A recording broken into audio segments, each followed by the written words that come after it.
Oh.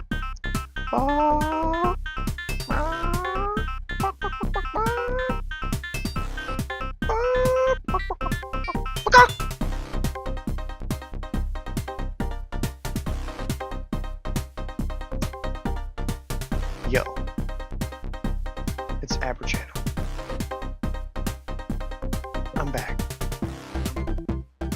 Minus one tooth. Feeling way better than yesterday. And I've got something really, really special prepared for you today, chat. We are trying an entirely new format this stream. We're going to be reacting to video content while simultaneously playing a video game. You are not prepared. Blah. Blah. I'm not prepared. Actually, I over-prepared, you could say.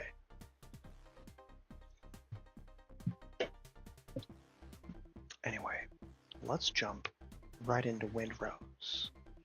And we're going to talk about something that I've been wondering about since I was very little, and I was sitting on my couch. My family had this couch. I don't know if I could. No, I can't show you right now because the phone that has the picture on it is my tracking device. But we had this couch, and I'm sure you had a similar couch in your family where it depicted a Dutch landscape with like a windmill and a stream, and what I always wondered about this scene that was depicted is that the sky was not blue. It was like a light orange, amberish color, and nobody thought that was weird, except a little kid who didn't know better than to ask silly questions. So I went looking for that painting, and I found out that it's not based on a painting at all. It's like a mass-produced textile print. That's like an amalgam of a bunch of, 17th century paintings. But it's based on real paintings. Anyway, so it kind of led me down this rabbit hole of, has the sky always been blue? And what about the sea? I think it was Plato who described the sea as wine dark.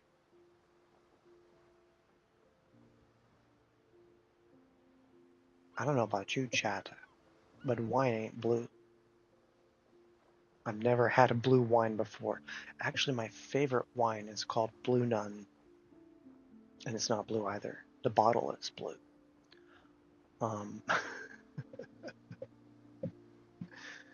Anyway, let's get into this game, and I'm just going to really quickly start. Actually, let's zone in. I need to switch my inputs over here.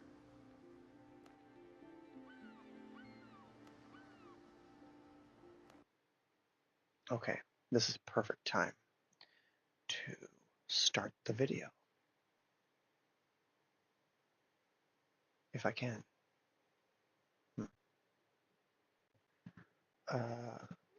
Command tab, and no, not this one. Damn it, I have two Firefox windows. Let's see if I can just blindly click and then space. Okay, fine. I'll do it manually.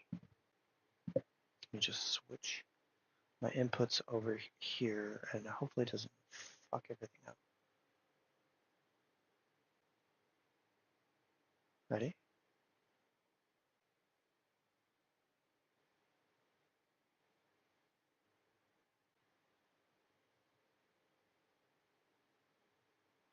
Hold on. I can see that you can't see. The levels aren't moving and the screen hasn't changed. We need to refresh Firefox before we get started. Okay, and let us hope that it stays refreshed. Ready? In 1907, a retired British naval officer named Captain Edmund Halley wrote something in his personal journal that would be locked away in maritime archives for over a century. He claimed the colour of the ocean had changed, not in one location, not in a specific region, everywhere, every ocean, every sea, all at once. He'd spent 43 years at sea. He'd sailed every major ocean on Earth, from the Arctic Circle to the Cape of Good Hope, from the South China Sea to the Caribbean, and according to his meticulous logs, logs that had been praised by the Royal Navy for their precision and detail, sometime between 1904 and 1907, the water went from what he described as a violet glass, luminous and pure, like looking through coloured cathedral windows, to the blue-green we see today. The British Admiralty dismissed him as senile. His own family thought he'd lost his mind. His personal physician suggested early onset dementia, brought on by too many years of salt air and isolation. But Captain Halley wasn't alone. Buried in ship logs, forgotten maritime records, and coastal observer journals from that exact same period, dozens of sailors, fishermen and harbour masters reported the same thing. The sea had changed colour, and nobody could explain why. If you're enjoying this investigation into forgotten maritime history, hit subscribe. We cover the mysteries they don't want you to find in the archives every week. The official explanation, when anyone bothered to offer one, was simple. Industrial pollution from coal-burning ships had altered ocean chemistry and changed light refraction patterns. Simple. Scientific. Case closed. Except the explanation falls apart the moment you read the actual accounts.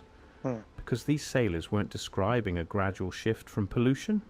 They were describing something that happened over the course of months, something sudden, something global, and most disturbingly, something that coincided with other bizarre events in 1907 that maritime historians still can't fully explain. Captain Edmund Halley wasn't some superstitious deckhand prone to wild stories and rum-soaked fantasies. He was a decorated officer who'd served under 3 different admirals, commanded 2 separate vessels across multiple continents, and trained at the prestigious Royal Naval College in Portsmouth. His navigation logs were used as reference materials by the Admiralty itself. Naval cadets studied his charting techniques. This was a man who recorded everything with obsessive precision. Every degree of latitude, every shift in wind, every measurement of temperature and tide. He was born in Southampton in 1848, the son of a respected shipwright who built merchant vessels for the East India Company. He went to sea at 14 as a cabin boy on a trading vessel. By 18, he joined the Royal Navy. By 25, he was navigating ships through some of the most dangerous waters on Earth. By 32, he'd earned his first command. His career took him to every corner of the British Empire. The Mediterranean under summer sun, the Indian Ocean during monsoon season, the South China Sea where pirates still prowled the shipping lanes, the Atlantic in all its moods, the Caribbean with its deceptive calm, the Pacific vast and unknowable. 43 years of looking at the same water, 43 years of watching the same horizons, 43 years of seeing the ocean in every condition, every weather, every light. And then, in the spring of 1906, while sailing from Cape Town to Portsmouth on what should have been a routine supply run, he noticed something wrong. Something that made him double-check his instruments and question his own eyes. His journal entry from April 12, 1906 reads, "The colour is off. I cannot describe it accurately in words that would do it justice. The water today appears muddied, though we are hundreds of miles from any coast, far from any shipping lane that could produce such an effect, far from any river mouth or port that might explain turbidity. It is as if something is mixing with the sea itself, contaminating it, changing its very nature. I have sent word to the ship surgeon to check the drinking water stores for any sign of spoilage or contamination. We are all in good health, but I must note this peculiarity." That was the first mention. Just a passing observation in a logbook that had contained thousands of such observations over 4 decades. But over the next 18 months, his entries became more frequent, more detailed, more concerned, more insistent that something fundamental had changed. By November 1906, while docked in Gibraltar, he wrote, "The water has not returned to its proper colour. I have consulted with the captains of 3 other vessels in port here, men whose judgment I trust, Captain Morrison of the HMS Galatea, Captain Davies of the merchant vessel Endeavour, and Captain Schmidt of the German freighter Bremen. All have noticed the same change, though Morrison insists the colour has always been thus, but he is young, only 10 years at sea. He does not remember what it was. Davies remembers. Schmidt, who has sailed for 26 years, most emphatically remembers. We discussed it over dinner last evening, and Schmidt suggested I was not the only one troubled by this observation. He knows of others." What did he mean by what it was? What had the ocean been that it no longer was? This is where we have to talk about the historical record of ocean colour. And this is where things get deeply, profoundly strange. Because if you go back and read maritime literature from before 1900, if you actually examine the primary sources rather than trusting modern summaries, descriptions of the ocean don't match what we see today. Not even close. Homer described the sea as wine dark in the Odyssey, written nearly Homer. 3,000 Okay. years ago. I thought it was Plato. For centuries, scholars assumed this was poetic metaphor, a flourish of ancient Greek artistic license. But that exact phrase, that specific colour description, appears in Phoenician maritime texts, in ancient Egyptian harbour records carved into temple walls, in Roman naval documents stored in the ruins of Pompeii. Over and over and over, across different civilizations that had no contact with each other, ancient peoples described the sea as violet, purple, or deep red-brown. Never blue. Not once. The standard academic explanation, the one you'll find in any university textbook, is that ancient languages lacked a word for blue, so they used the closest approximation they had. The theory goes that human colour perception evolved over time, that our ancestors literally couldn't see blue the way we do. But that doesn't explain why the descriptions are so consistent across disparate cultures. It doesn't explain why medieval sailors, who absolutely had words for blue in multiple languages, who could describe the blue of the sky with perfect clarity, still described the sea as having a distinct purple or violet tint in clear weather. They had the words, they chose not to use them. Why? And it doesn't explain why, as late as 1842, a French oceanographer and glaciologist named Louis Agassiz, a respected scientist whose work on ice ages revolutionized geology, published a peer-reviewed paper in a French scientific journal describing the Atlantic Ocean as having a peculiar violet quality in open water, distinct and unmistakable from the blue-green colour observed near coastlines and in shallow seas. By the time Captain Halley was writing in 1906, this violet quality was disappearing. And he knew it. He'd seen it his entire career. He'd watched it fade year by year, voyage by voyage. And in his final years at sea, between 1906 and 1907, he watched it vanish completely. His last voyage was in early 1907. He was 59 years old. He'd requested one final command before retirement. A simple supply run from Portsmouth to the Azores and back. Nothing dramatic, nothing dangerous. Just one last trip across open water, one last chance to look at the sea he'd known his entire adult life. The journal entry from March 3rd, 1907, written somewhere in the mid-Atlantic, hundreds of miles from any land, is the one that got him dismissed from service and nearly committed to an asylum. It reads, "I must now state plainly what I have avoided writing for fear of being thought mad. The ocean is no longer the ocean I knew. The colour has fully changed. What was once a deep violet in sunlight, luminous as stained glass, rich as the finest wine, is now a flat blue-green. Dull. Common. Wrong. I have shown my older charts to the younger officers. They laugh. They say the charts are faded, that I am remembering incorrectly, that age has coloured my memory the way time yellows old paper. But I am not mad. I am not mistaken. I have looked at this water for 43 years. This is not the same water. Something has changed in the composition of the sea itself, and no one will speak of it." He returned to Portsmouth in April 1907. He submitted his final report. In it he included a formal request that the Admiralty launch an investigation into atmospheric and oceanic changes affecting global maritime conditions. The request was carefully worded, professional, backed by his logs and observations. He wasn't making wild claims. He was presenting data and asking for it to be examined. His request was denied within 3 days. His report was filed away in a cabinet in the basement of the Admiralty building, where it would sit untouched for 94 years. And Captain Edmund Halley was quietly retired with full honours, a generous pension, and a polite suggestion that he seek rest and avoid discussing his theories here with the press or his fellow officers. He died in 1912, 5 years later, still insisting that the sea had changed.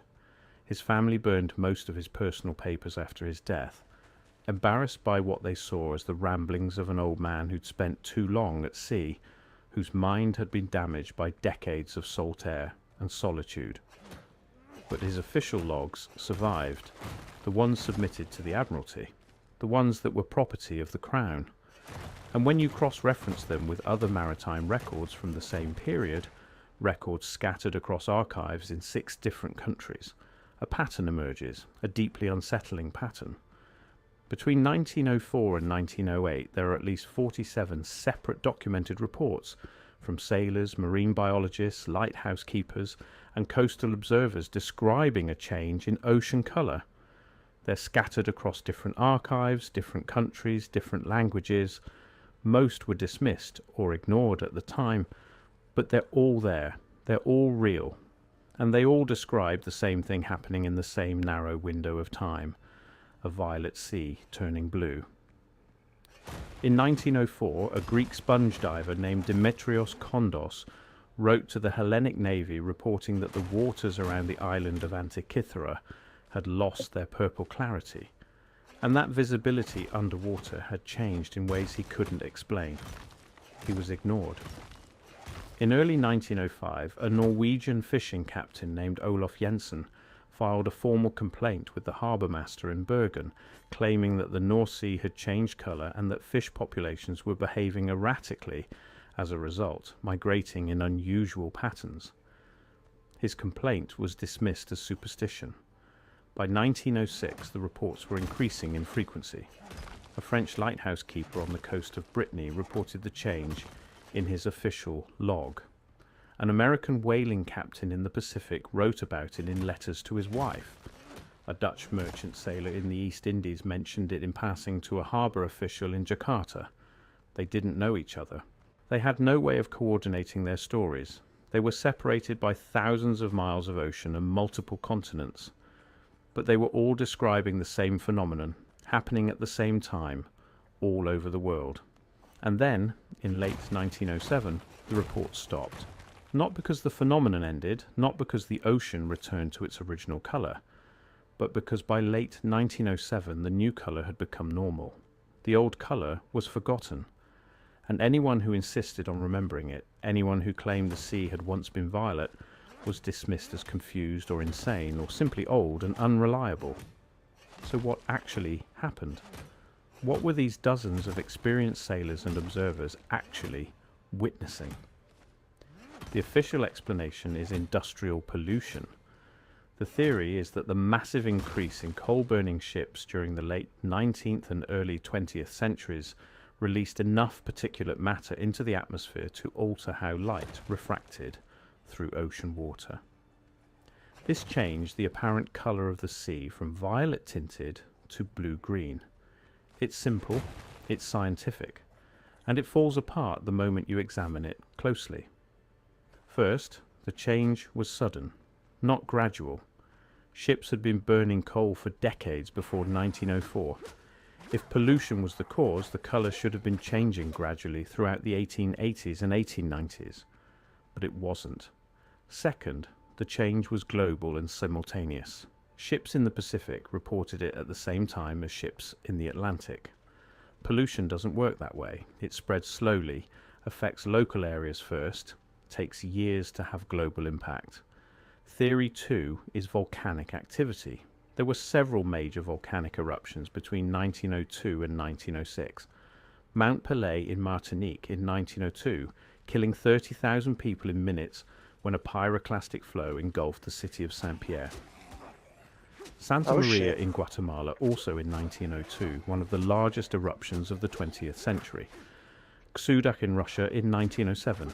These eruptions released massive amounts of sulfur dioxide and ash into the upper atmosphere, creating spectacular blood-red sunsets visible across entire hemispheres and affecting global weather patterns for years.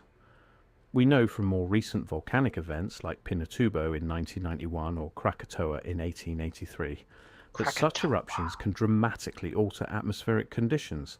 The aerosols scatter sunlight differently. They create optical effects that change how we perceive colour at great distances. Could they have changed how sunlight filtered through the air, and thus how we perceived the ocean's colour? Maybe.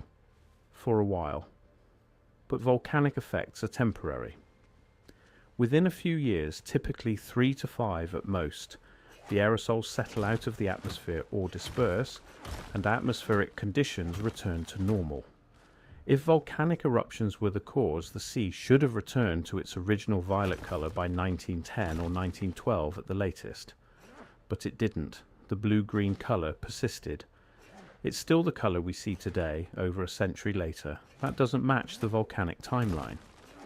Theory 3 is where things get uncomfortable for mainstream science. It's the theory that Captain Halley himself seemed to believe, though he never stated it directly in his official reports. What if something changed in the ocean itself? What if the chemical composition of seawater actually shifted? What if some element or compound or mineral that was previously present in the water, something that gave it that characteristic violet tint when light passed through it, was suddenly removed or neutralized or chemically transformed into something else? This sounds impossible. The ocean is enormous, incomprehensibly vast. It contains roughly 1.335 billion cubic kilometers of water. You can't just change its chemistry overnight. You can't alter something that massive and expect it to happen globally and simultaneously, except we know this can happen on regional scales.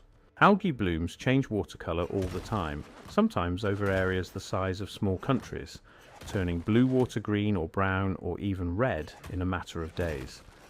Chemical runoff from land affects coastal waters. Underwater volcanic vents release minerals that alter local water chemistry. The ocean is not a static, unchanging system. It's constantly in flux, constantly responding to inputs and changes. But for a truly global change to occur, a change that affected every ocean simultaneously from the Arctic to the Antarctic, from the Atlantic to the Pacific, you'd need a global cause, something that reached every body of water on Earth at roughly the same time. And in 1904 through 1907, there's only one documented phenomenon that fits that description. Something that most historians have completely overlooked because it doesn't fit neatly into conventional scientific models or because its implications are too disturbing to seriously consider. In 1906, the Earth's magnetic field began fluctuating in ways that scientists at the time couldn't explain and still struggle to fully understand today. Compass readings became unreliable in certain regions, particularly in the North Atlantic and parts of the Pacific. Ship's navigators reported their compasses spinning wildly or pointing in directions that made no sense. Telegraph systems, which relied on precise electrical conductivity through the Earth itself, experienced massive unexplained disruptions that had nothing to do with equipment failure, human error, or atmospheric interference. Messages would arrive garbled or not at all. Operators reported strange electrical phenomena, sparks and surges that shouldn't have been possible with the equipment of the time. The northern lights, the aurora borealis, were visible much farther south than usual during this period. They were spotted and documented as far south as Cuba, North Africa, and even northern India, regions that had never seen them before and haven't seen them since with such intensity. This suggests massive disruptions in the Earth's magnetosphere, the protective magnetic bubble that surrounds our planet and shields us from solar radiation. And deep ocean electrical currents, powerful flows of charged particles that move through seawater, driven by the Earth's magnetic field and the planet's rotation, would have been directly and dramatically affected by these magnetic fluctuations. Where'd you come from? These currents are critical to ocean chemistry. They move minerals, they distribute heat, they affect the way light interacts with water at the molecular level. If those currents change significantly, if the electromagnetic properties of seawater shifted even slightly due to alterations in the planet's magnetic field, it could have altered the way light interacted with water molecules at a quantum level. It could have changed how photons were absorbed, reflected, or refracted. It could have changed the wavelengths that pass through water versus the wavelengths that bounce back to our eyes.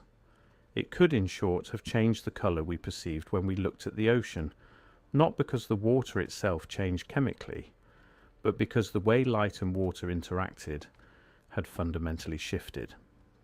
This theory is speculative. It's not proven. Most mainstream scientists would dismiss it as impossible, or at least highly improbable. But it's the only theory that accounts for both the sudden global nature of the change and its apparent permanence. And it's the theory that makes the most sense of Captain Halley's insistence, repeated over and over in his logs and letters, that something has changed in the composition of the sea itself. Maybe he was right. Maybe something had changed, just not in the way conventional chemistry would recognize. But there's a fourth theory, one that was never officially published in any scientific journal or presented to any academic institution, one that appears only in private correspondence between several of the sailors who reported the phenomenon, letters that were never meant to be seen by the public, that were only discovered decades later when private collections were auctioned off or donated to archives, one that connects the colour change to something much larger, much stranger, and much more disturbing than atmospheric chemistry or electromagnetic fields. The theory that the sea didn't change at all. We did. Let me explain what that means, because it sounds insane on its face. A Danish sailor named Henrik Larsen, who had sailed for the Royal Danish Navy for 28 years before transitioning to merchant service, wrote to Captain Halley in 1908.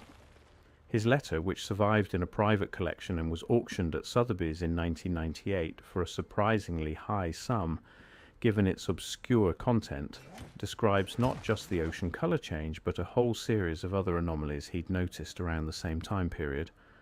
Subtle things that individually seem meaningless, but together formed a pattern he couldn't explain. He wrote that the stars seemed slightly different in position, as if the entire celestial sphere had rotated by a fraction of a degree, or shifted on its axis, in some way that shouldn't be possible according to known astronomy. He wasn't talking about the normal precession of the equinoxes, or any other recognized astronomical phenomenon. He was describing something else, something wrong. He wrote that the moon appeared larger than he remembered it being in his youth, though his instruments, his sextant, and his charts showed no change whatsoever in its distance from Earth or its angular size in the sky. The numbers said it was the same. His eyes told him differently. He wrote that certain constellations seemed to have shifted in subtle ways that made navigation by stars feel slightly off, slightly wrong, as if he were trying to navigate using a map that was almost right but not quite. A map from a world that was 99% identical to this one, but different in small, crucial ways.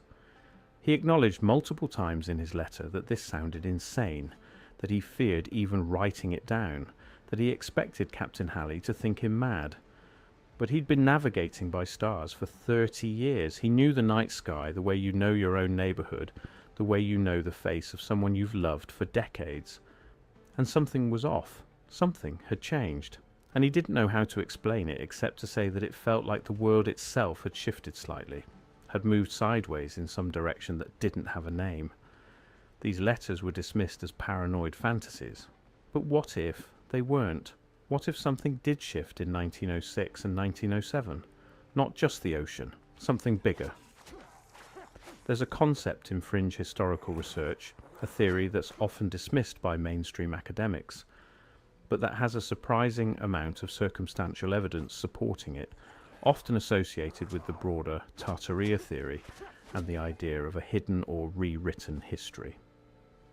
The idea that our timeline has been altered at some point in the relatively recent past, that certain events in history were deliberately obscured, rewritten, or erased from the official record, that the world we live in now is not quite the world that existed before a certain point, and that this point, according to various researchers who've studied the anomalies and inconsistencies in historical records, was somewhere around 1900 to 1912. Come here. Not gradually over centuries, but suddenly within that specific 12-year window. Most historians and scientists reject this outright, and understandably so. It sounds like conspiracy theory. It sounds like the ravings of people who've spent too much time on the internet looking for patterns that aren't really there. But before you dismiss it completely, consider what actually happened during those specific years. Consider the timeline. Consider the sheer number of events that had the cumulative effect of erasing or disrupting historical continuity, of making it impossible for us to verify certain things about the past, of replacing old systems with new systems in ways that made the old systems not just obsolete but literally impossible to reconstruct. In 1902, there was a serious international push for global calendar reformation, a movement to synchronize time measurement across all cultures and civilizations, to create a unified system that would replace the various traditional calendars that different cultures had used for millennia. The movement ultimately failed in its most ambitious goals, but it did result in significant changes to how time was recorded and how dates were standardized across international boundaries. In 1908, there was a major comprehensive revision of maritime charts worldwide. Old charts, some dating back centuries, were systematically replaced with new standardized charts based on new survey methods and new coordinate systems. The old charts were not preserved in most cases. They were destroyed, thrown away, treated as obsolete and worthless. Level 3 With dodo. them went centuries of navigational data, recorded observations, Maybe notations he'll about drop ocean conditions and bust. colour and behaviour that sailors had painstakingly documented over generations. And in the middle of all of this, between 1904 and 1908, the ocean changed colour. And everyone who remembered what it used to look like was dismissed as senile or mad. Look at what happened during those years. In 1906, the San Francisco earthquake and fire destroyed not just buildings, but city records, land deeds, birth certificates, historical documents going back to the 1840s. Similar fires occurred in Baltimore in 1904 and across Europe between 1905 and 1908, always in buildings that housed historical records. In 1907, Captain Halley submitted his report. It was immediately dismissed. That same year, a financial panic gripped the United States. Banks collapsed, and in the chaos, J.P. Morgan stepped in, consolidating enormous power. The same year, the Hague Convention established new international laws, essentially creating the framework for the modern global order. In 1908, the Tunguska event occurred in Siberia. An explosion equivalent to 15 megatons of TNT flattened 2,000 square kilometers of forest. The official explanation is a meteor airburst, but no impact crater was ever found. No fragments were ever recovered. In 1912, following the Titanic disaster which shocked the world and killed over 1,500 people, The International Conference on Safety of Life at Sea completely restructured how ships navigated, how officers were Wreckage of a trained, fishing how boat. data was recorded and transmitted. Maritime navigation protocols were completely overhauled from top to bottom. Old charts were systematically replaced Seems it with was new hauled ashore to standardized clean the charts. hull Old methods and of never navigation, finished. techniques that had been refined over centuries, were abandoned in favor of new modern systems that were supposedly safer, more reliable, more scientific. And with them, Ooh. any lingering institutional memory of what the ocean used to look like. Any old sailors who still remembered the violet sea were quietly pushed out of the profession or ignored when they tried to share their memories with younger officers who had no frame of reference for what they were describing. Between 1902 and 1912, a remarkable number of events occurred that had the effect of erasing historical continuity. Records were destroyed. Old systems were replaced. Anyone who pointed out inconsistencies was marginalized. What did Captain Halley actually see? There are really only three possibilities. One, they were all wrong. The ocean never changed, and the violet descriptions from ancient texts are just cultural quirks. Two, something changed in how light interacts with the ocean, whether due to pollution, volcanic aerosols, or electromagnetic shifts. The way we perceive its colour changed around 1906. Or three, something much stranger happened, something that affected our entire reality. A shift that Captain Halley and a handful of observant sailors were aware of, but that most people never noticed. A change so fundamental that it altered the baseline of what we consider normal. His final journal entry, written in November 1911, reads, "I am told I must accept that I am mistaken, that my memory has failed. But I have charts, I have paintings, I have written descriptions from my own hand, dated and witnessed. I know what I saw, and I know that no one wishes to believe me, because to believe me would be to accept that our world is not as stable as we pretend, that things we think are constant can change, that reality itself is not fixed. I will die with this knowledge, and those who come after me will sail on blue water and never know it was once something else." He was right. We read ancient texts describing a wine-dark sea, and we dismiss it as metaphor. We see old paintings depicting purple oceans, and we assume the artist was taking creative license. But what if they weren't wrong? What if they were painting exactly what they saw? And what if sometime around 1906 that changed? The accounts exist, the logs exist, Captain Halley's journal exists. The sea changed colour in 1906. Dozens of credible witnesses documented it. And then the world forgot, or was made to forget. Captain Edmund Halley knew. And in his final years he wrote it all down, not for his contemporaries who refused to listen, but for us. The ocean you're looking at right now is not the ocean your ancestors saw. Something changed. And the last sailor who knew what it used to look like died in 1912, still insisting he was right. Maybe he was. If you want to dive deeper into forgotten maritime mysteries and historical anomalies the mainstream won't touch, that video is on screen now. Subscribe for more investigations into the gaps in our accepted history. The sea changed, the world forgot, but the records remain. That was a good video. Walk into any major museum in Europe and stand in front of a painting from before 1850. Look at the sky, not the clouds, not the horizon, the open sky. You will notice something that most people walk right past without questioning. The colour is wrong, not slightly off, not a stylistic choice.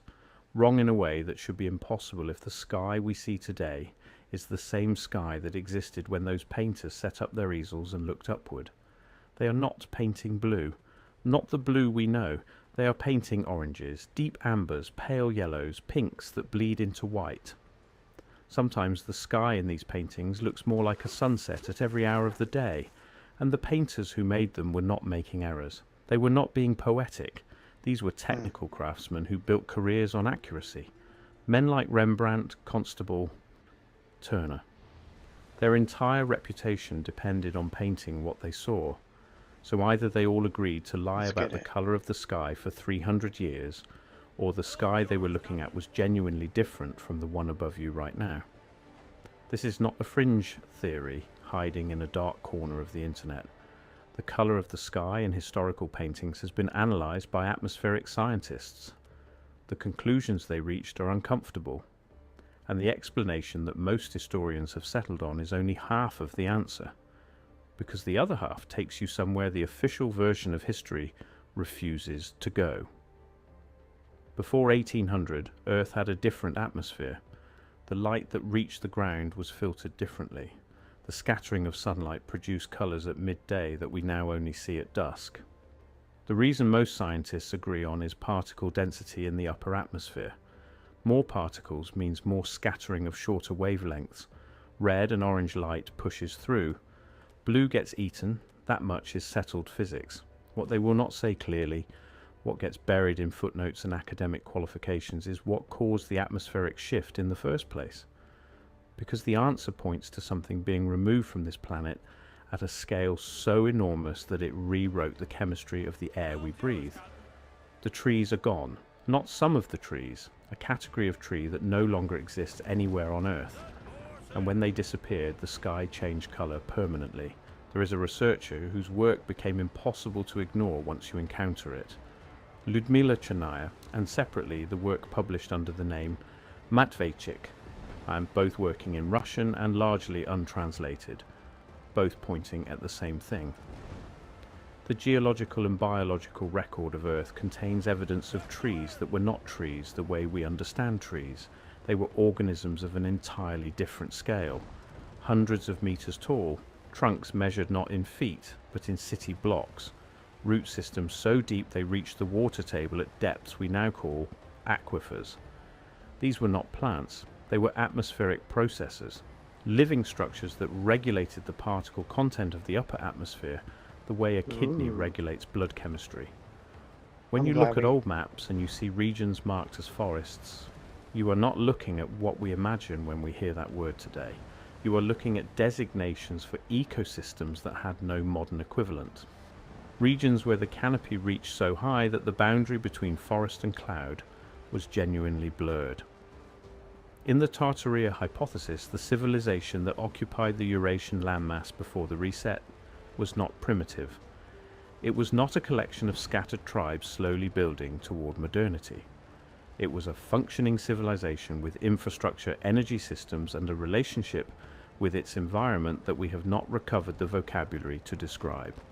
And the megaflora, the enormous biological structures that we now misidentify as geological formations, mesas, buttes, flat-topped mountains, certain rock columns, were alive, were breathing, were regulating the air.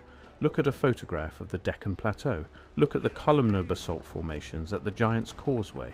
Look at Devil's Tower in Wyoming. The official explanation for each of these formations involves volcanic cooling or erosion over millions of years. But examine the cross-sections, examine the hexagonal precision of the columns, examine the flat beveled tops. Volcanic cooling does not produce this geometry reliably. Erosion does not produce this geometry at all. What does produce this geometry is biological structure. Specifically, what remains when an organism of enormous scale dies and its internal structure mineralizes over centuries. These are stumps, the largest trees that ever existed, now fossilized and mistaken for geological features because the civilization that knew what they were no longer exists. And the researchers who suggest this are not dismissed because their evidence is weak.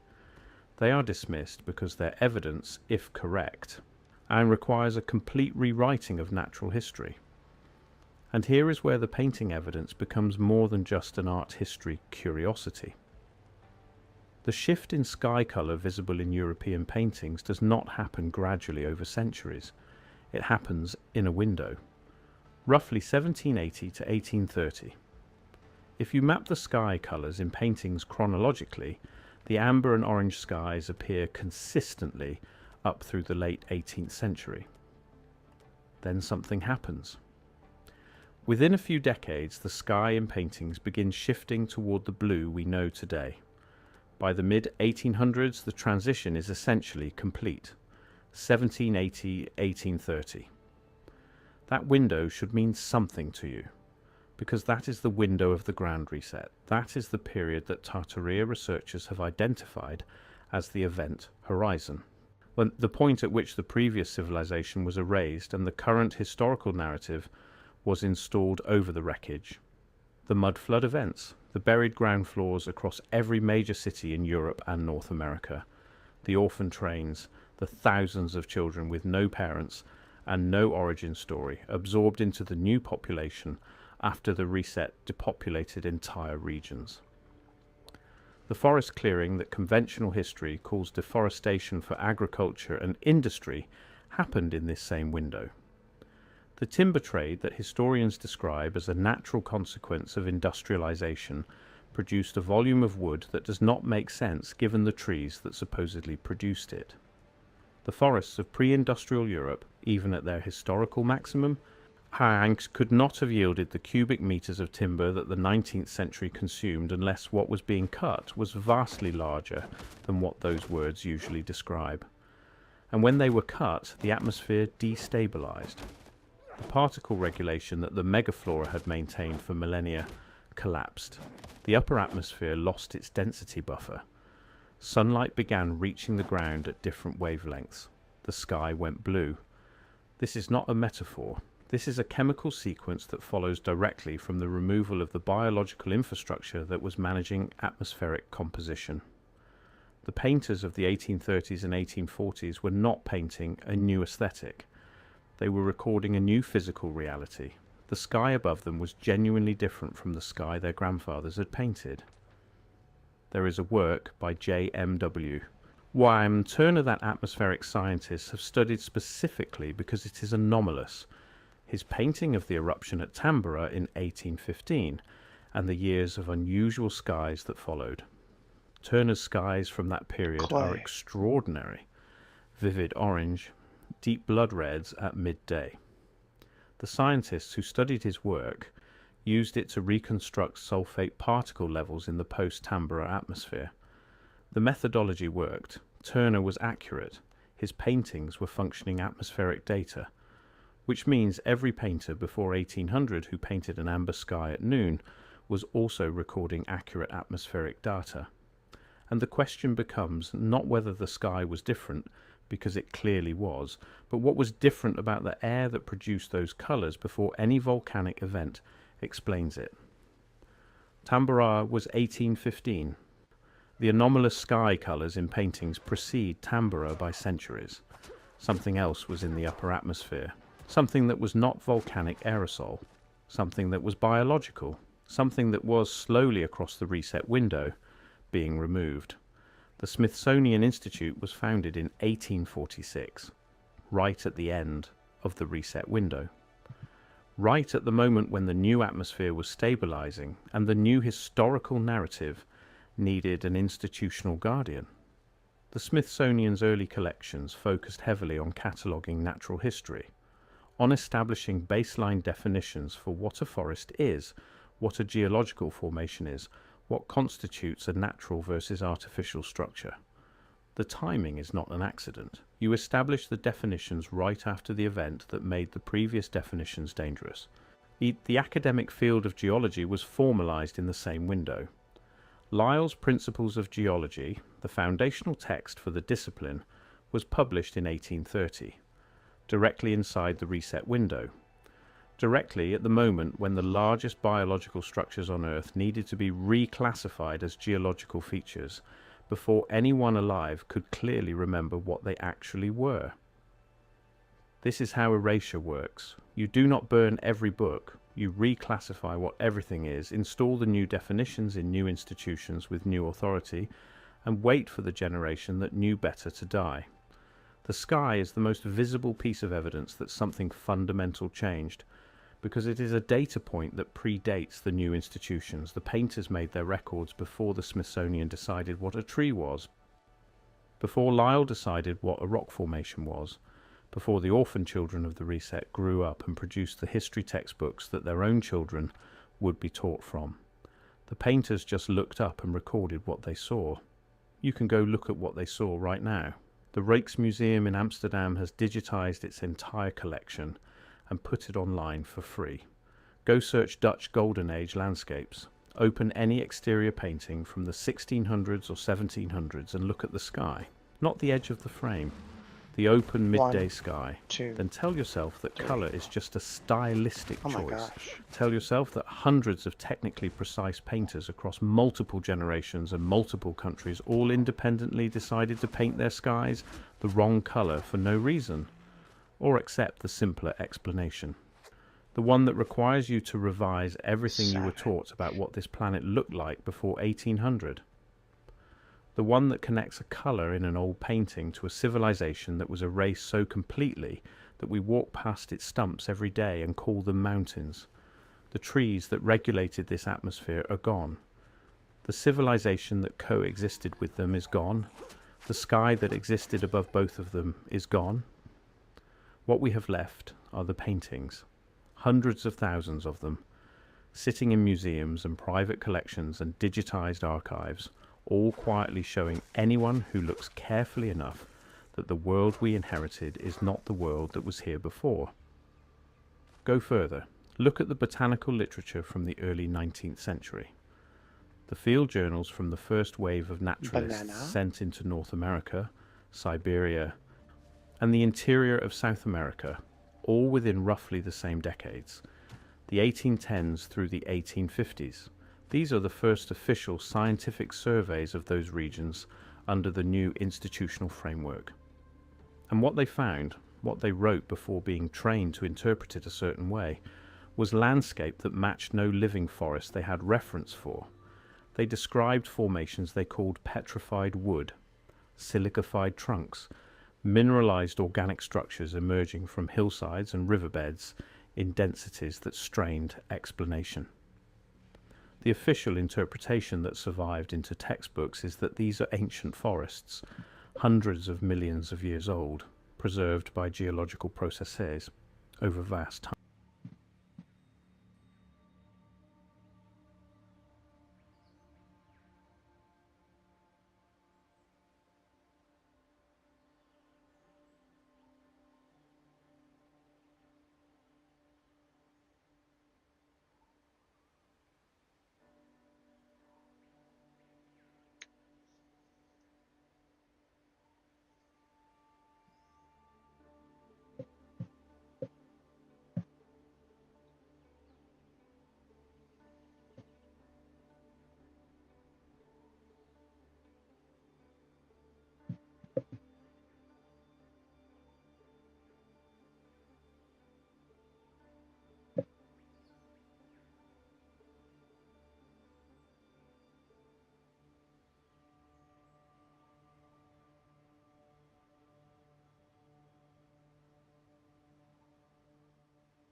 I don't think you can.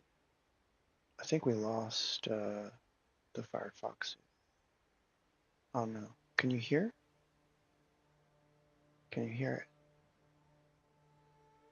No. It dropped off at some point. That's okay. I want to move on to the next topic. Let me see if I can find the video. I think the channel's called War.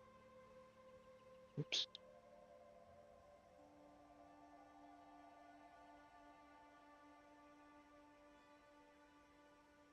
Is this Wartime Stories?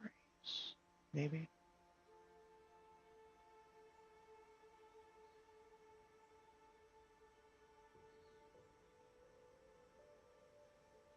No. Frontline Nightmares. Ooh.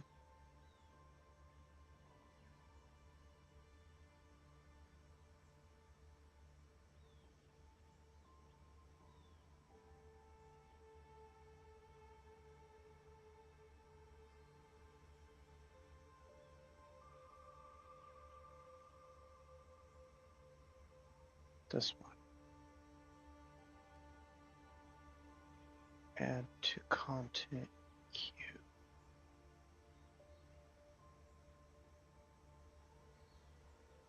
Okay.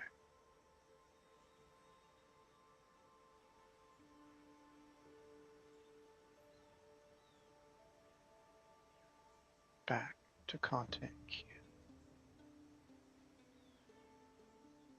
All right. So what do you think of that? Do you think we changed? Do you think the environment changed? You think there were these massive trees that got cut down or mined for precious minerals, exported off-world, or maybe to another dimension vis-a-vis Stargate?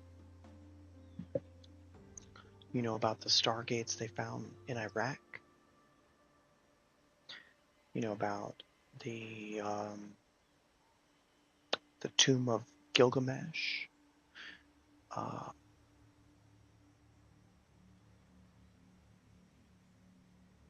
the oldest civilization that we know of, the Sumerians, was suddenly sprung up out of nowhere with a fully formed culture and technologies and writing and such. No record of having developed it over time. They themselves said that they inherited or were taught how to do these things by another people who came from either the inner earth or the sky or both. Yeah, something to think about, chat. Now I want to play um, something a little less historical, a little more spooky, something that makes me think. And it ties in to the idea that the sky isn't what we were told.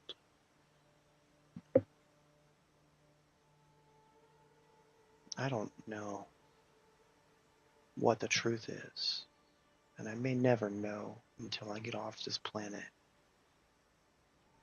if we can get off this planet.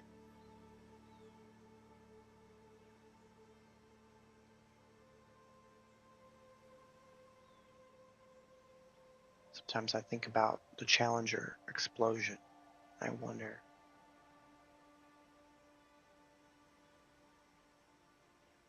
if people are actually able to go above a certain height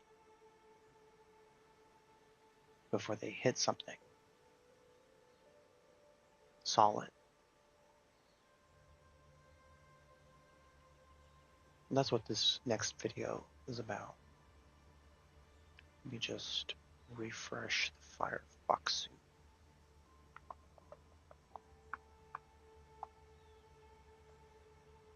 Can you see it, chat? Okay. Now before we play this next video, I picked up a few books that I want to read to you. Some quest items, things that went into my codex or whatever they call it in this game. And let me just pull that up now. I think it's Inventory Curios. A book. A hat worth boarding for. In all my misadventures on these lost islands, I haven't seen a single ship of the Brethren of the Coast, only their wrecks washed ashore by the sea. Blackbeard's pirates, on the other hand, are everywhere. In the old days, the head of the Brethren, Benjamin Hornigold, that's right, Hornigold, would have dealt with Teach easily. I believe that's Ed Teach. But these are hard times for him. His crew loved the story about him robbing the Spanish galleon. Back when he was a young pirate, Hornigold had his sloop fly the Spanish flag, posing as a merchant to avoid suspicion. After all, what Spaniard would imagine that some puny sloop would dare attack a galleon? Pure madness. But for Horny Gold, it was a matter of honor. The galleon's captain had been ordered by the king himself to rid the pirates of Tortuga. Absorbed in the card game, the Spanish captain paid no heed to the reports of an approaching ship and didn't even post a watch. That was exactly what Horny Gold was counting on. When he struck with his men, the Spaniards panicked and offered no resistance. Horny Gold walked away with a fine haul and the Spanish captain's entire winnings. For by fate's irony, the man had been lucky at cards that day. Along with the winnings, Benjamin took his splendid wide-brimmed hat, remarking that it alone had been worth the boarding. Thus, Horny Gold became one of the West Indies' most famous captains, and later the leader of the Brethren of the Coast. I found a few useful trinkets in the wreckage. Pity it wasn't the hat. I could have used it. But I'll have to travel light from here on. I'll bury the chest again beneath a tree marked with a strip of red cloth. Perhaps I'll come back for it someday. So we're looking for another palm tree with a big red cloth at the top. And then we're going to dig there. And now, Cheta. There's one more. Is it this? Yes. Decayed diary page. Terrible things are happening in the bay. A week ago, a ship dropped anchor off the shore. Looked ordinary, but it flew no flag. Strange writing covered its sails, and at sunset, Satan's servants came ashore to call their master. I saw them with my own eyes. They tied 2 captives to crosses and carved devil's signs into their bodies. Curse this wind. If it wasn't for it, I'd have gathered my nets and run for Tortuga days ago. Holy Mary, protect me. I'll quit the bottle. I'll go back to Ursula. Only let them not see my hut. Unfortunately, his prayers were not answered. But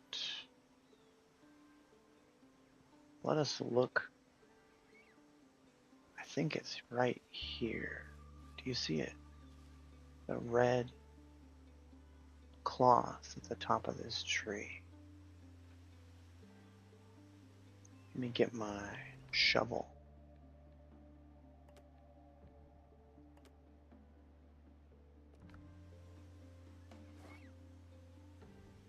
Maybe I'll clear the foliage around this tree.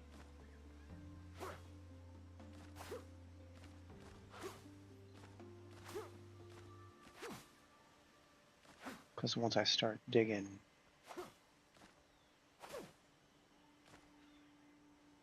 it's going to get cleared, but I won't get the resource, I think. Huh? There we go. Okay. Not that I need a bunch of it, but this looks like a good spot to dig. That's where I'd put it. X to dig. Right about here, maybe. Shiny, shiny. Dude.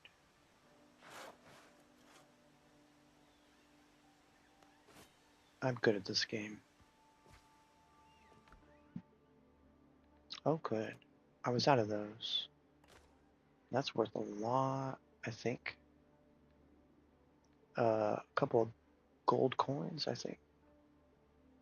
Yeah. Okay, now, let's get out of this. And we're going to check the map. Okay. There's 2 more destinations on this island. I want to hit up this. I might need to go back to my base, or at least that chest, and drop off some loot. So we're going to go here, here, then here. Okay? Now, let me switch inputs here and start the video for you. This story is amazing. I have listened to it a couple of times already.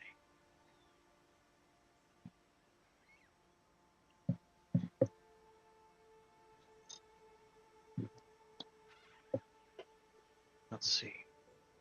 I don't want it to be too loud. I might have to turn it down a bit.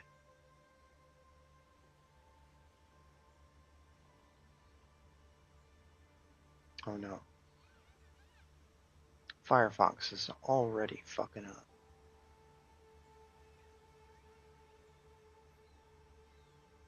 In the future, when I do these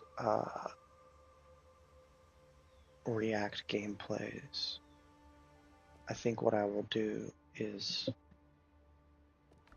come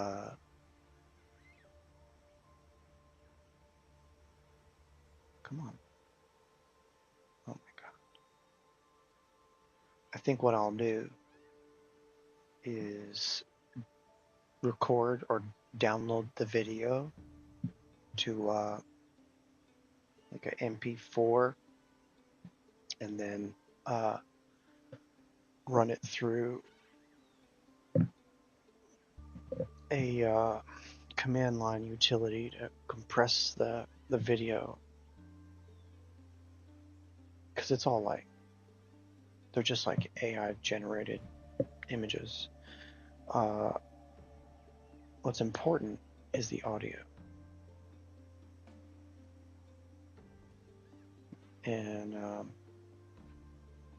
anyway, compress that to a small enough file that I can just play it in QuickTime Player instead of using a browser source and putting extra network traffic on my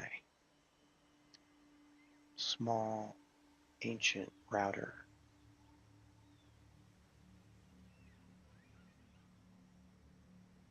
That I'm actually just using as a switch, and it would be better served if I replaced that switch, but that's not the point. Anyway, need to refresh Firefox one more time. Okay. Okay. I'm gonna switch my input back to the game.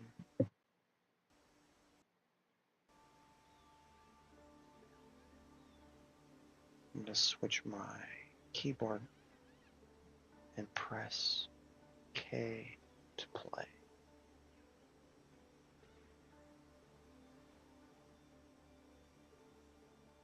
I don't hear it, chat.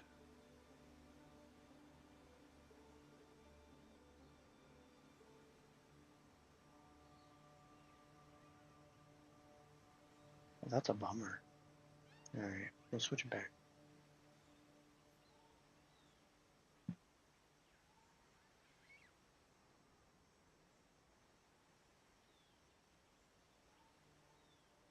Ready? Let's go. Oh my god, it's still not working.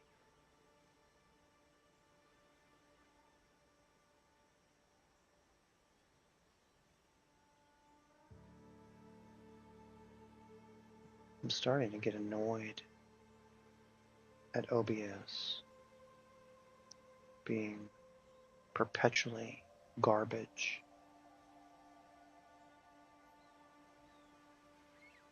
I have a piece of paper on my wall. There. It's framed, actually. Looks like something you'd see in a museum, maybe, or a lawyer's office. But it's not a degree. It's not an award. It's a logistics inventory from 1962. And there's one line on it, just one, that the guy with the black marker missed when he was scrubbing the truth out of history. Item 44. Payload 4. Tungsten carbide penetrator. Status. Unrecoverable. Embedded in ceiling. That's what it says. Embedded in ceiling. The military, in their own handwriting, admitted that the sky has a roof, and that we left a spear stuck in it. I'm an old man now. I don't sleep much anymore, and when I do, I dream about the sound of glass breaking. But I'm getting ahead of myself. Let me start over. My name is Vance. Back in 1962, I was a tech sergeant in the Air Force. I worked radar, long-range stuff, telemetry, the kind of job where you trust your instruments more than your own eyes, because eyes can lie to you. Instruments just give you numbers, and numbers don't have opinions. I got deployed to this place called Meteorological Outpost 7. Official name. But the guys who actually worked there, we just called it Station 0. It was deep in the Arctic Circle, so far north that compasses basically gave up. We're talking hundreds of miles of pack ice, polar night for months at a time, and the only light coming from the Aurora Borealis, or the floodlights on the perimeter fence. The official story was that we were studying the upper atmosphere, ionospheric research, weather patterns, that kind of thing. But come on, you don't need top secret clearance to figure out the real reason we were there. We were at the top of the world, sitting directly under the most likely flight path for Soviet missiles. We were the tripwire. The sounding rockets we were launching, sure, they carried weather instruments, but they were also testing how well we could track incoming warheads through all that electromagnetic interference. Our commanding officer was this guy named Major Harlan. Rigid. By the book. The kind of man who carried the Cold War on his shoulders like it was a physical weight. He rarely slept, and when he did, I swear he slept at attention.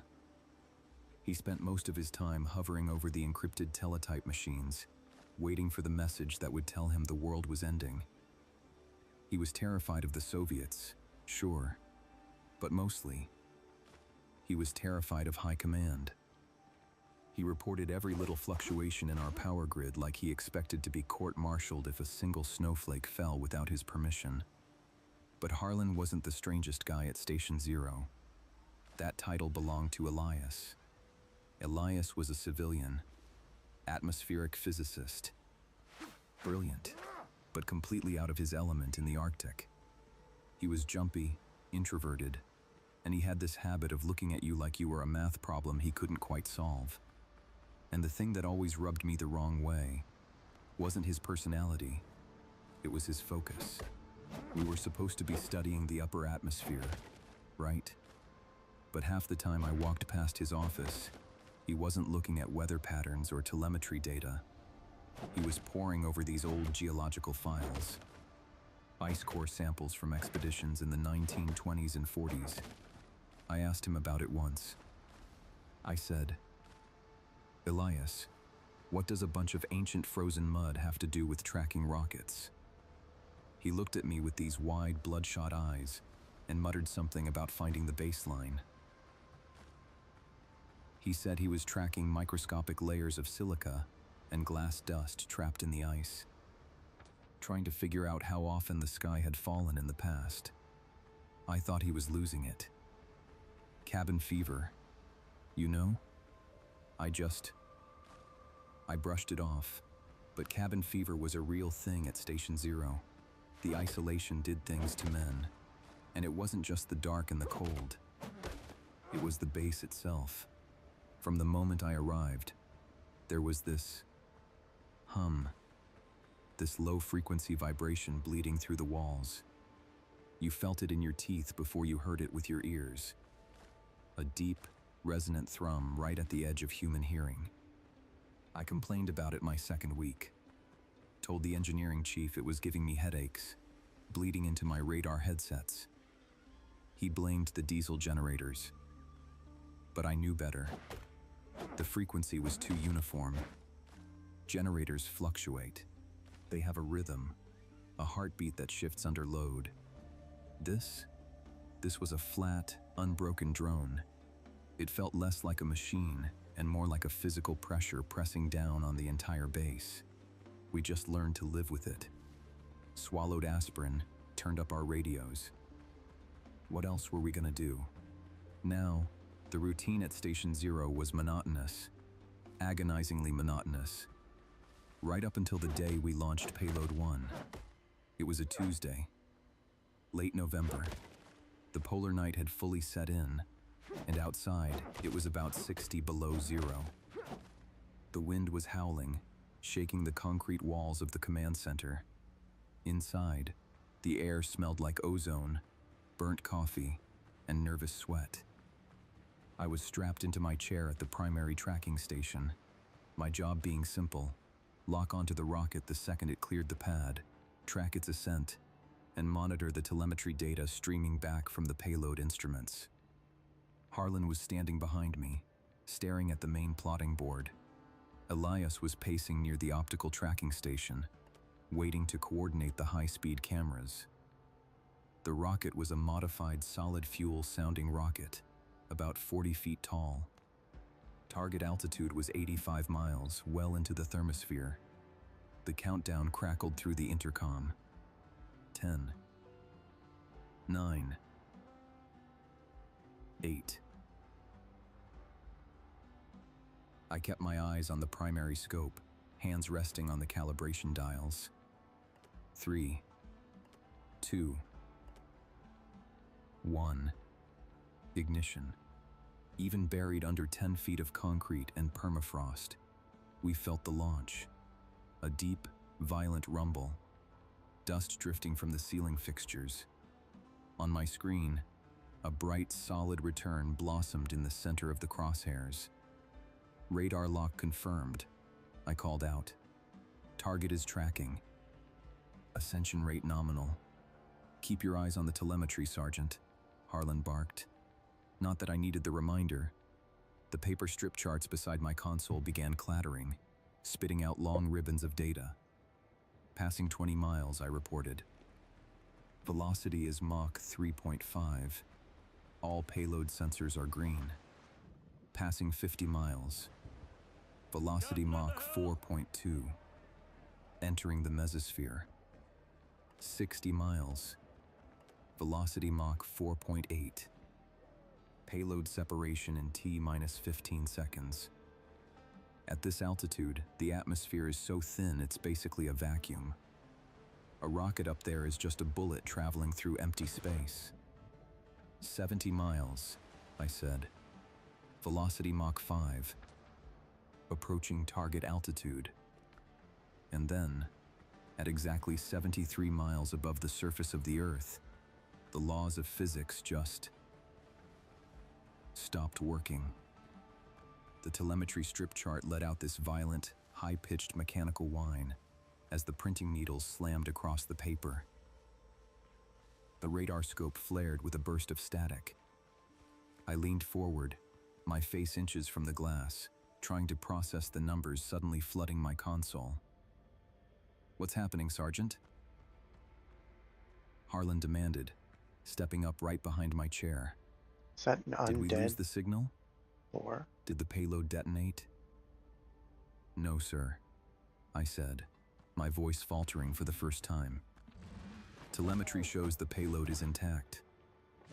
But Shit. Wrong weapon. velocity has dropped to 0. Harlan scoffed. That's impossible. Check your calibration. A rocket moving at Mach 5 doesn't just stop in a vacuum. I'm looking at the raw data, Major. Alright. I insisted, my heart hammering against my ribs. Deceleration was instantaneous. Drink potion. It went from roughly 3,800 miles per hour to 0 in less than a millisecond. The G-forces required for that kind of deceleration would have turned solid steel into a compressed pancake. But the instruments inside the nose cone were still alive. "It gets worse, sir," I said, pulling another strip of paper from the acoustic sensor array. My hands were shaking. The payload instruments just registered a massive acoustic shockwave. Fancy. Harlan grabbed the back of my chair. An acoustic shockwave? Silver. In the thermosphere? There's no air up there. Sound cannot travel in a vacuum. "I know that, sir," I replied. But the sensors recorded a kinetic impact. A physical dead-stop collision. It's like it hit a wall. The bunker went silent. The only sound was the ambient hum of the bass, which suddenly felt a lot louder than it had 10 minutes ago. We were all staring at the radar screen. The little green dot was hovering exactly 73 miles up, perfectly stationary, defying every known law of orbital mechanics. Before Harlan could order me to run a diagnostic, the heavy steel door to the optical tracking room banged open. Elias stood there. He looked like he'd seen a ghost. His face was completely drained of blood, and he was holding a dripping wet strip of high-speed photographic negative in his trembling hands. "Elias," Harlan snapped. "What the hell is wrong with the telemetry? Did the tracking cameras catch a malfunction?" Elias didn't answer right away. He walked slowly across the room, bypassed Harlan entirely, and slapped the wet negative down onto the illuminated light table next to my radar console. "It wasn't a malfunction," Elias whispered. His voice was so hollow it sent a chill straight down my spine. Harlan marched over to the light table, practically shoving me out of the way. I leaned in beside him. The high-speed camera had tracked the rocket perfectly. The first few frames showed the bright spear of the exhaust plume cutting through the blackness. But the final sequence, the ones taken at the exact moment my radar registered the impact, they made absolutely no sense. The rocket hadn't exploded. But the exhaust plume, that massive trail of superheated gas and fire, had suddenly flattened out. In the photograph, the fire didn't billow outward into the vacuum of space. It spread horizontally, perfectly flat, like water from a high-pressure hose striking a pane of invisible glass. The nose cone of the rocket was pressed flat against nothing. A hard, solid, invisible ceiling in the middle of the empty sky. "My God," Harlan breathed. But his training kicked back in almost immediately, burying his shock under a thick layer of Cold War paranoia. The Soviets, they've put an orbital platform up there. A stealth satellite, some kind of kinetic interceptor. We just rammed a weather rocket straight into a Russian space station. He turned and started barking orders at the communications officer to open a direct encrypted line to Strategic Air Command. He was already drafting the incident report in his head.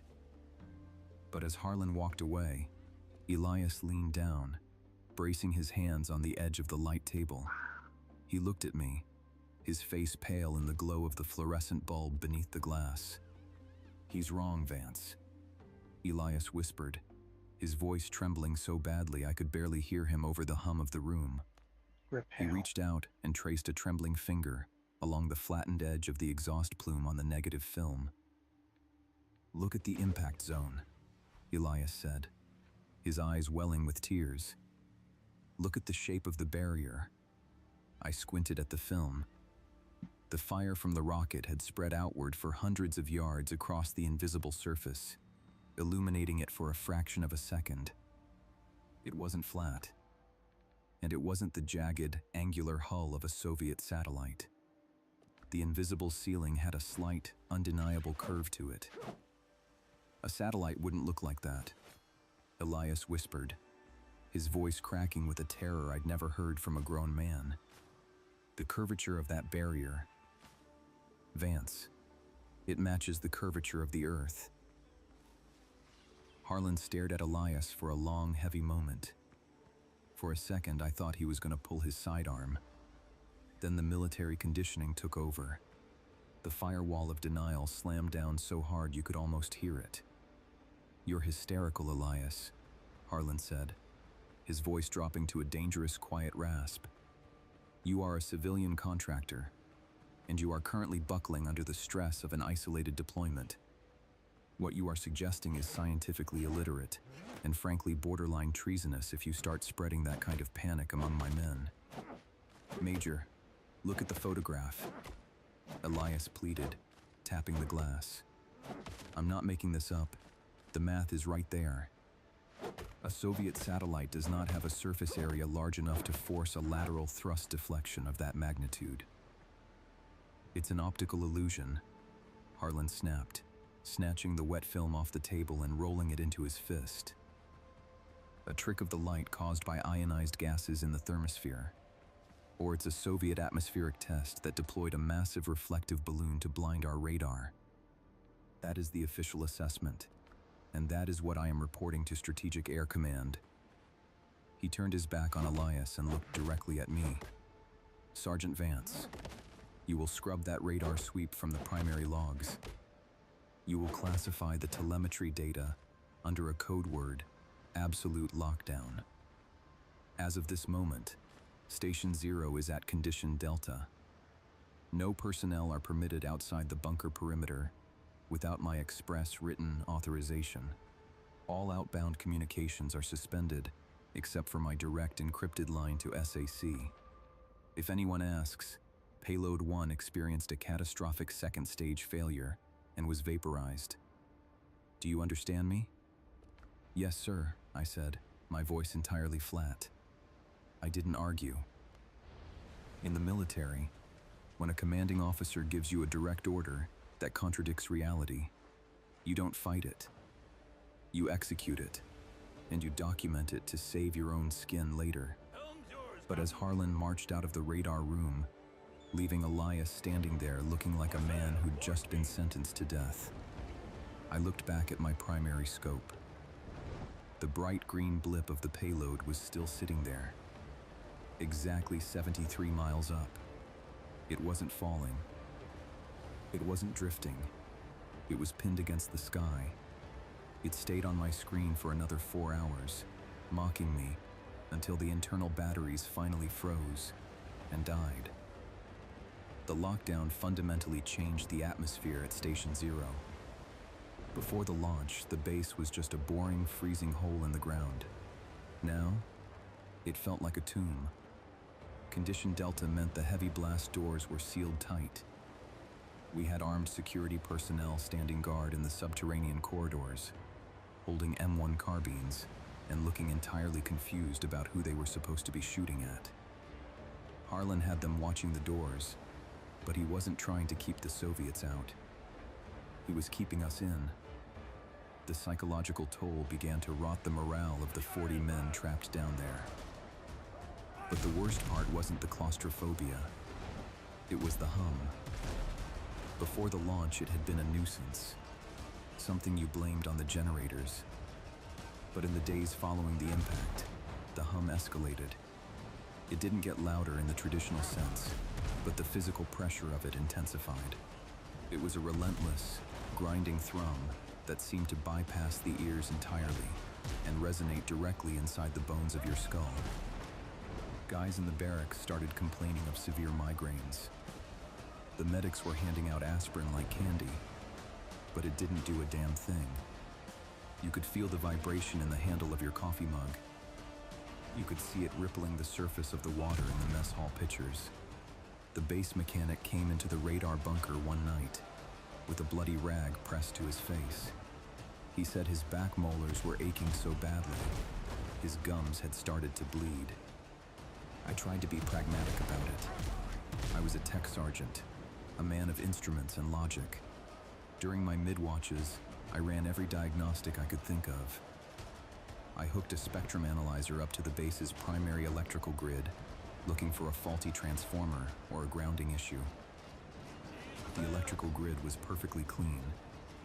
Then I patched into the external acoustic microphones, the ones we use to monitor wind speed and ice fractures on the surface. When I isolated the audio feed and fed it through an oscilloscope, my blood ran cold. The hum wasn't coming from inside the base. It was coming from above us.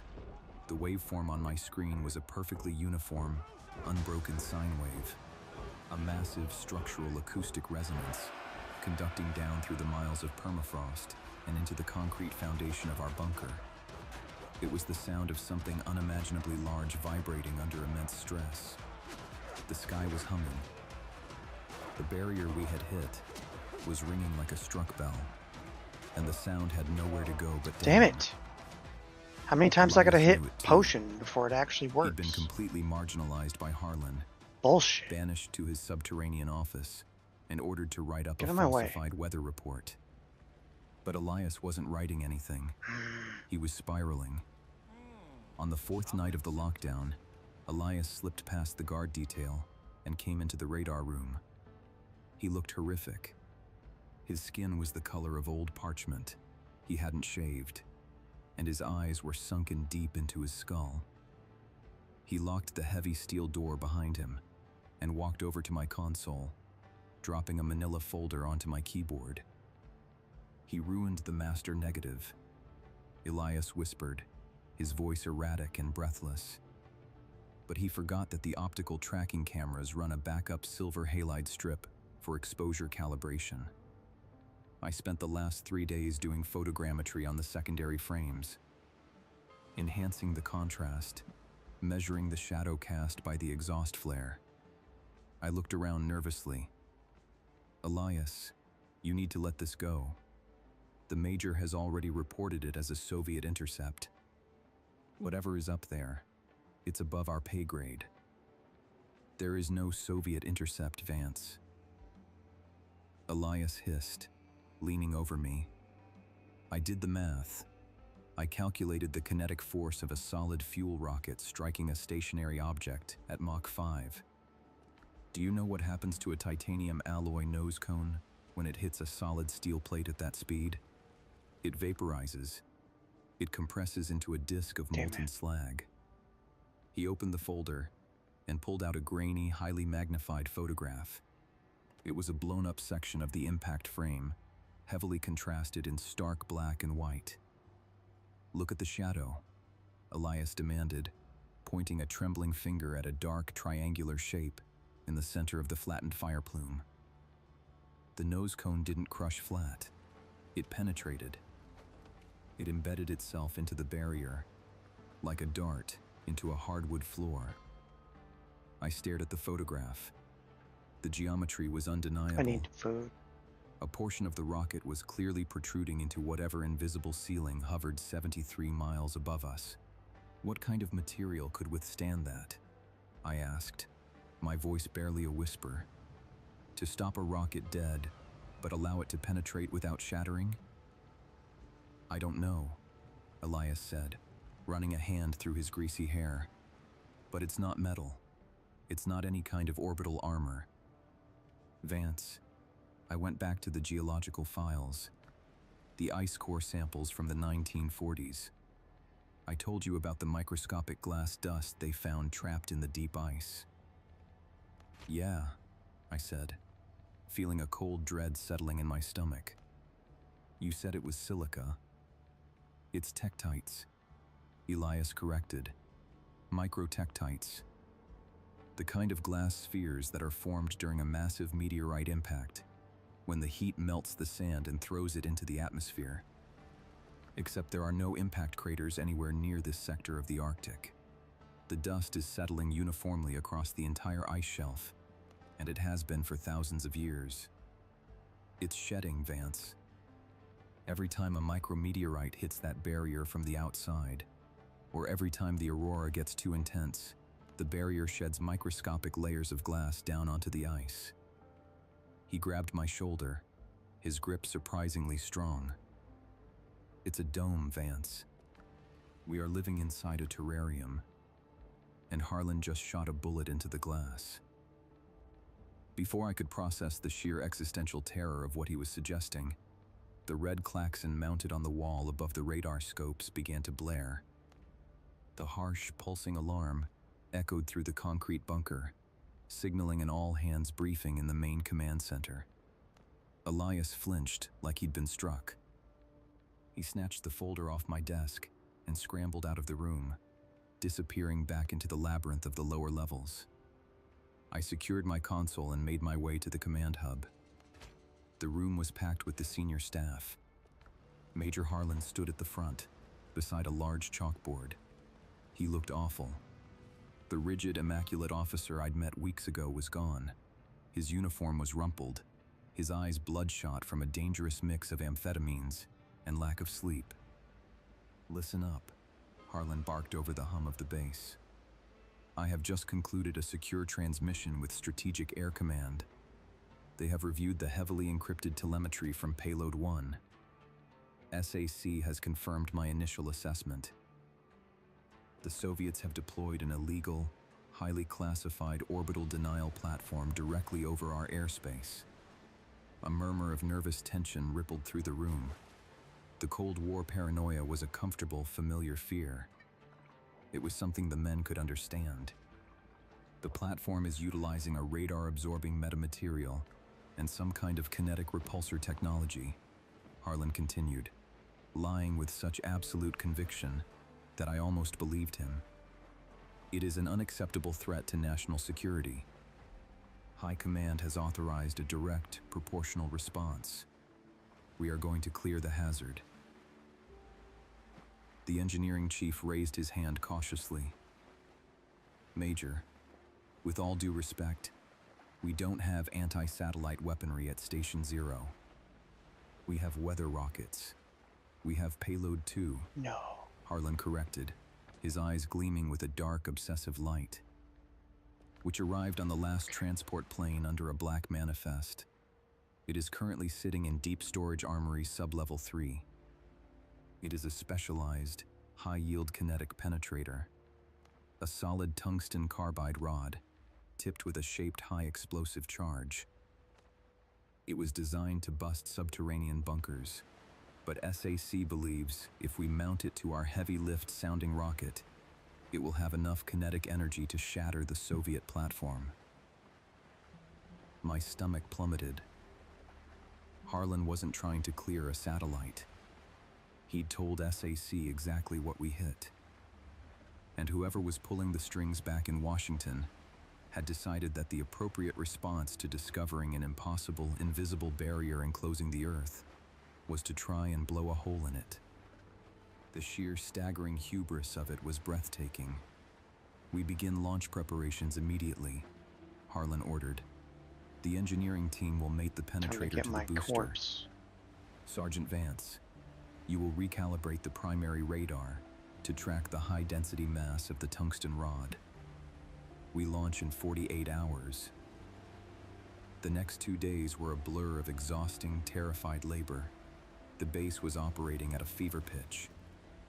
The engineers dragged the massive, matte black penetrator out of the deep storage vault, using heavy chains and a hydraulic lift to hoist it to the surface. It didn't look like a scientific instrument. It looked like a spear meant for a god.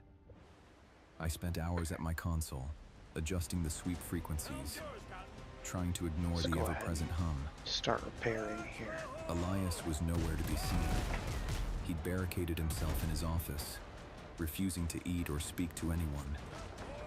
When the launch window finally arrived, the weather outside was biblical. The surface temperature had plummeted to 70 below zero, but the sky wasn't dark.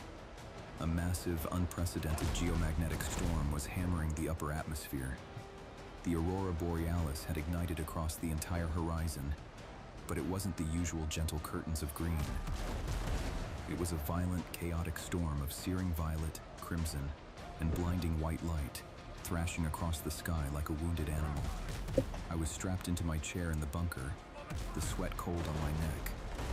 Harlan was pacing behind me, a radio handset gripped tightly in his fist. Target coordinates locked. How many of them are there? Radar is tracking the penetrator mass. Telemetry is green. Initiate countdown, Harlan ordered. 10, 9. That shipwreck's 8. still out there. I could hear the men in the bunker holding their breath. 3, 2, 1. Ignition. The rumble this time was noticeably heavier. The heavy lift booster tore itself Got off him. the pad, fighting gravity with millions of pounds of thrust. The green blip on my screen surged upward. Mach 2, I called out. Mach 3. Trajectory is nominal. Passing 50 miles. Mach 4. Entering the mesosphere. 60 miles. Mach 5. Payload separation confirmed. The penetrator is flying free. Keep it centered, Sergeant, Harlan hissed, leaning over my shoulder. Okay. 70 miles, I said, my voice tightening. Approaching 73 miles. Impact in 3, 2. The radar screen didn't just flare this time. It completely whited out. Yeah. A blinding flash of phosphor illuminated the entire bunker, followed instantly by an acoustic shockwave so violent that the reinforced glass on the observation blister above us audibly cracked. The external microphones simply blew out, the audio feed dissolving into a deafening, high-pitched squeal of dying electronics. The low-frequency hum that had been plaguing the base vanished. It didn't fade. It was instantly replaced by a sound I will never forget as long as I live. It was the sound of a glacier tearing itself apart, amplified 1,000 times over. A deafening, agonizing shriek of structural failure. Status, Harlan roared, slapping the side of my monitor. Did we breach the target? Did the explosive charge detonate? I don't know, I yelled back, my hands flying across the dials. Radar is completely blind. The electromagnetic interference is off the charts. I want visual, Harlan barked, turning to the security detail. Get the blast doors open. Get to the observation deck now. Protocol dictated that we stay strapped in, but the sheer primal terror of that sound pulled us out of our chairs. Harlan, the engineering chief, and I sprinted out of the radar room, pounding up the concrete stairwell toward the surface observation blister. The heavy steel blast doors had been unsealed by the guards, who were standing there looking up at the reinforced plexiglass dome that looked out over the launch pad. We crowded into the blister, our breath pluming in the freezing air. We looked up into the polar night. The rocket was gone, but the sky was not. The violent, chaotic storm of the aurora borealis had stopped moving. The ribbons of crimson and violet light were no longer drifting. They were pooling. The light was collecting and intensifying against an invisible ceiling, illuminating the barrier from below. And then, right before our eyes, the sky reacted. It started at the exact point of impact, directly above the launch pad. A blindingly bright, jagged line of white light snapped across the heavens. It sounded like a whip cracking inside my own skull. Then another line shot out. And another. We stood there, paralyzed in the freezing observation blister, watching as a massive, glowing spiderweb of stress fractures tore its way across the upper atmosphere. The cracks spread for hundreds of miles in every direction, deep, luminous fissures suspended in the empty space between the stars. The aurora bled into the cracks, highlighting a geometry of shattered glass, so vast it defied human comprehension. Harlan dropped his radio handset. It clattered against the steel floor grate. He didn't say a word about Soviet satellites. He just stared up at the broken roof of the world. The sky had shattered, and the fractures were holding their shape against the dark. We stood there for I don't know how long. Time simply ceased to function in that freezing observation blister. The bitter air bleeding through the cracked plexiglass should have driven us back down the concrete stairwell within seconds. But nobody moved. We just stared up at the impossible geometry etched into the thermosphere. The glowing fault lines stretched across the heavens, a web of blinding white and bleeding violet light that made the distant stars behind it look like cheap, painted props on a stage. It was the most terrifyingly beautiful thing I'd ever seen, and every survival instinct I possessed was screaming at me to look away, to hide, to bury myself as deep in the ice as I could get. Major Harlan was the first to break the silence. He didn't issue an order. He just let out a low, ragged breath that sounded like a death rattle. He bent down, picked up his dropped radio handset with trembling fingers, That's worth a shot. and stared at the plastic casing like he'd forgotten what it was for. The engineering chief, a grizzled, 20-year veteran who'd survived the frozen hell of the Chosin Reservoir in Korea, was weeping silently beside me. The tears were freezing in the deep lines of his face before they even reached his jaw. "What did we do?" The chief kept whispering. "Major, what did we do?" That question seemed to snap Harlan out of his paralysis. The military programming rebooted, overriding the existential shock with sheer, aggressive protocol. "Get back below," Harlan roared, suddenly shoving the engineering chief toward the heavy steel door. "Everyone back in the bunker. One. Seal the blast Two. doors. Move." We scrambled down the concrete stairwell, our boots ringing out like gunshots. The heavy steel door slammed shut above us, the locking wheels spinning with a harsh metallic screech, God. sealing us in. But sealing the doors didn't keep the nightmare out. It just locked us inside the drum. The moment the tungsten penetrator had struck the barrier, the low-frequency hum that had plagued the base for days had vanished, replaced by that horrific tearing sound. But as we reached the bottom of the stairwell and stepped back into the main subterranean corridor, I realized the hum was back. And it was angry. Before, the vibration had been a nuisance. Now, it was a physical assault. The reinforced concrete walls were actively trembling. Dust and loose mortar rained down continuously from the ceiling fixtures. The harsh fluorescent lights flickered and buzzed, struggling to maintain a steady arc. You couldn't even walk in a straight line. The steel floor plates vibrated so intensely that your boots felt like they were slipping on oiled glass. The panic spreading through Station Zero wasn't loud. It wasn't a riot. It was a quiet, suffocating terror. Another cave. As I made my way back toward the radar bunker, I saw men sitting on their bunks in the open barracks, staring blankly at the walls, their hands pressed hard That's over not their what I'm ears. The base medic was completely overwhelmed.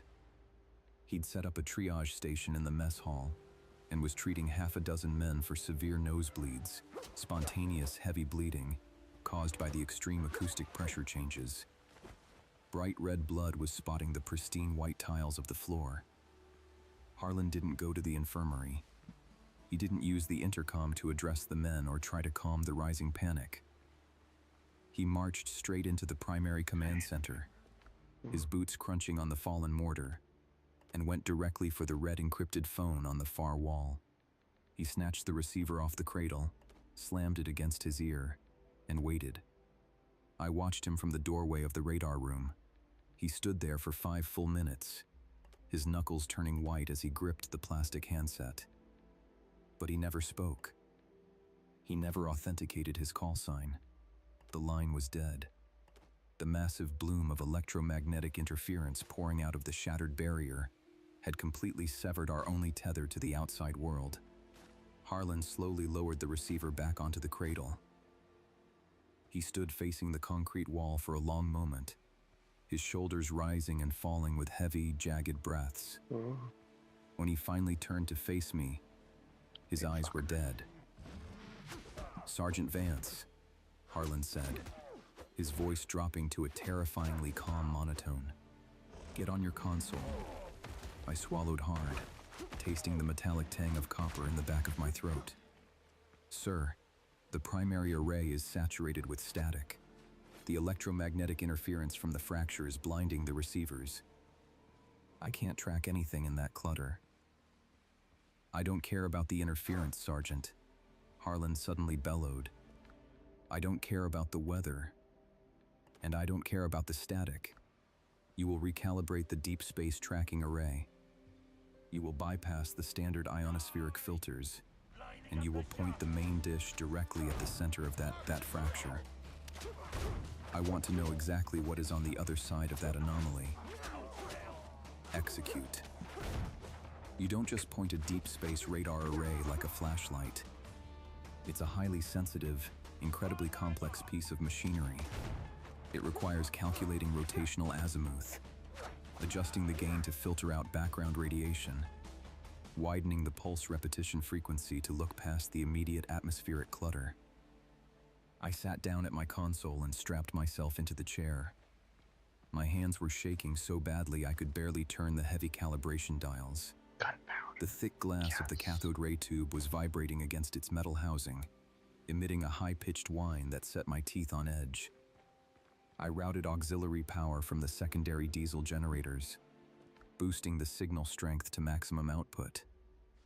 I manually bypassed the ionospheric filters, essentially telling the radar computer to ignore anything within the first 100 miles of altitude. I wanted to look deep. I wanted to push the radar beam straight through the glowing cracks in the sky and see what was waiting behind the glass. The screen was a blinding blizzard of white noise for the first 20 minutes. The sheer volume of ambient energy bleeding out of the stress fractures was overwhelming the receiver, painting the scope in a solid block of bright green phosphor. But I kept working the dials, tuning the gain, aggressively filtering out the radiation spikes, narrowing the beam directly into the largest, deepest fissure we'd opened directly above the base. Slowly, agonizingly, the static began to thin out. The sweeping arm of the radar started to leave distinct, solid returns on the glass. But the scale was entirely wrong. In radar telemetry, you get used to reading specific signatures. A long-range bomber has a distinct, lumbering cross-section. An ICBM looks like a fast, sharp needle plunging toward the Earth. A satellite is a tiny, consistent dot, moving in a predictable orbital path. The returns I was getting now didn't make any mathematical sense. At first, I thought it was a catastrophic hardware malfunction. I thought the radar signal was bouncing back off the inside of the dome, returning a distorted, magnified reflection of the Arctic ice shelf below us. But the tracking speed and the Doppler shift confirmed it wasn't a ground clutter reflection. The objects were moving, and they were outside the barrier. "Major," I called out, my voice sounding thin and weak over the grinding hum of the bunker. Harlan stepped up behind me, gripping the back of my metal chair so tightly I could hear his joints popping. "Do you have a clear picture, Sergeant? Are you tracking the Soviet platform?" "I have returned, sir," I said, my mouth completely dry. "But the calibration must be corrupted. The mass readings are impossible." I pointed a trembling finger at the glowing green blobs slowly drifting across the upper left quadrant of the scope. "These returns are registering at an altitude of roughly 400 miles. They are well outside the barrier. But the cross-section... Sir, if this radar is functioning accurately, those objects aren't satellites or orbital weapons. Then what are they, Vance?" Harlan demanded, leaning in so close I could smell the stale sweat and fear radiating off him. "They're the size of continents, sir," I whispered. Potion. "The mass readings indicate solid objects thousands of miles across." Harlan stared at the screen. He didn't yell this time. He didn't threaten me with a court-martial or scream about Russian trickery. He just stared at the slow, deliberate movement of those massive, impossible returns. They weren't drifting aimlessly like dead orbital debris. They were moving with horrific, undeniable purpose. They were shifting, reorienting, converging slowly from the edges of the radar's maximum range toward the exact coordinates of the fracture we'd just created. Whatever was out there, it had heard us knocking, and now it was coming to look at the crack in the glass. "Keep tracking them," Harlan whispered, his voice completely hollow. He let go of my chair, turned, and walked out of the radar room. His posture was slumped, his steps dragging. He looked like a man walking to his own execution. I was left alone in the dim green light of the bunker, watching the impossible masses slide across the screen. I sat there for hours, mesmerized and paralyzed by terror, listening to the bass groan and vibrate around me. It must have been near 0300 hours when the heavy steel door to the radar room clicked open and slid shut. I jumped in my chair, my hand instinctively dropping to the heavy metal flashlight on my belt. Black Mar. But it was only Elias. If the civilian physicist had looked bad before the second launch, he looked like a walking corpse now. His clothes were heavily stained with dark developer chemicals and dried sweat. His hands were wrapped in bloody gauze. He didn't say a word as he approached.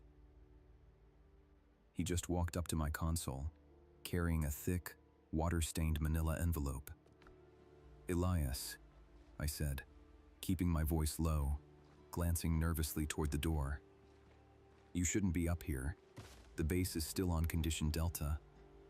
If Harlan's security detail sees you out of your quarters..." Harlan is sitting in his office with his service pistol resting on his desk. Elias interrupted, his voice dead flat.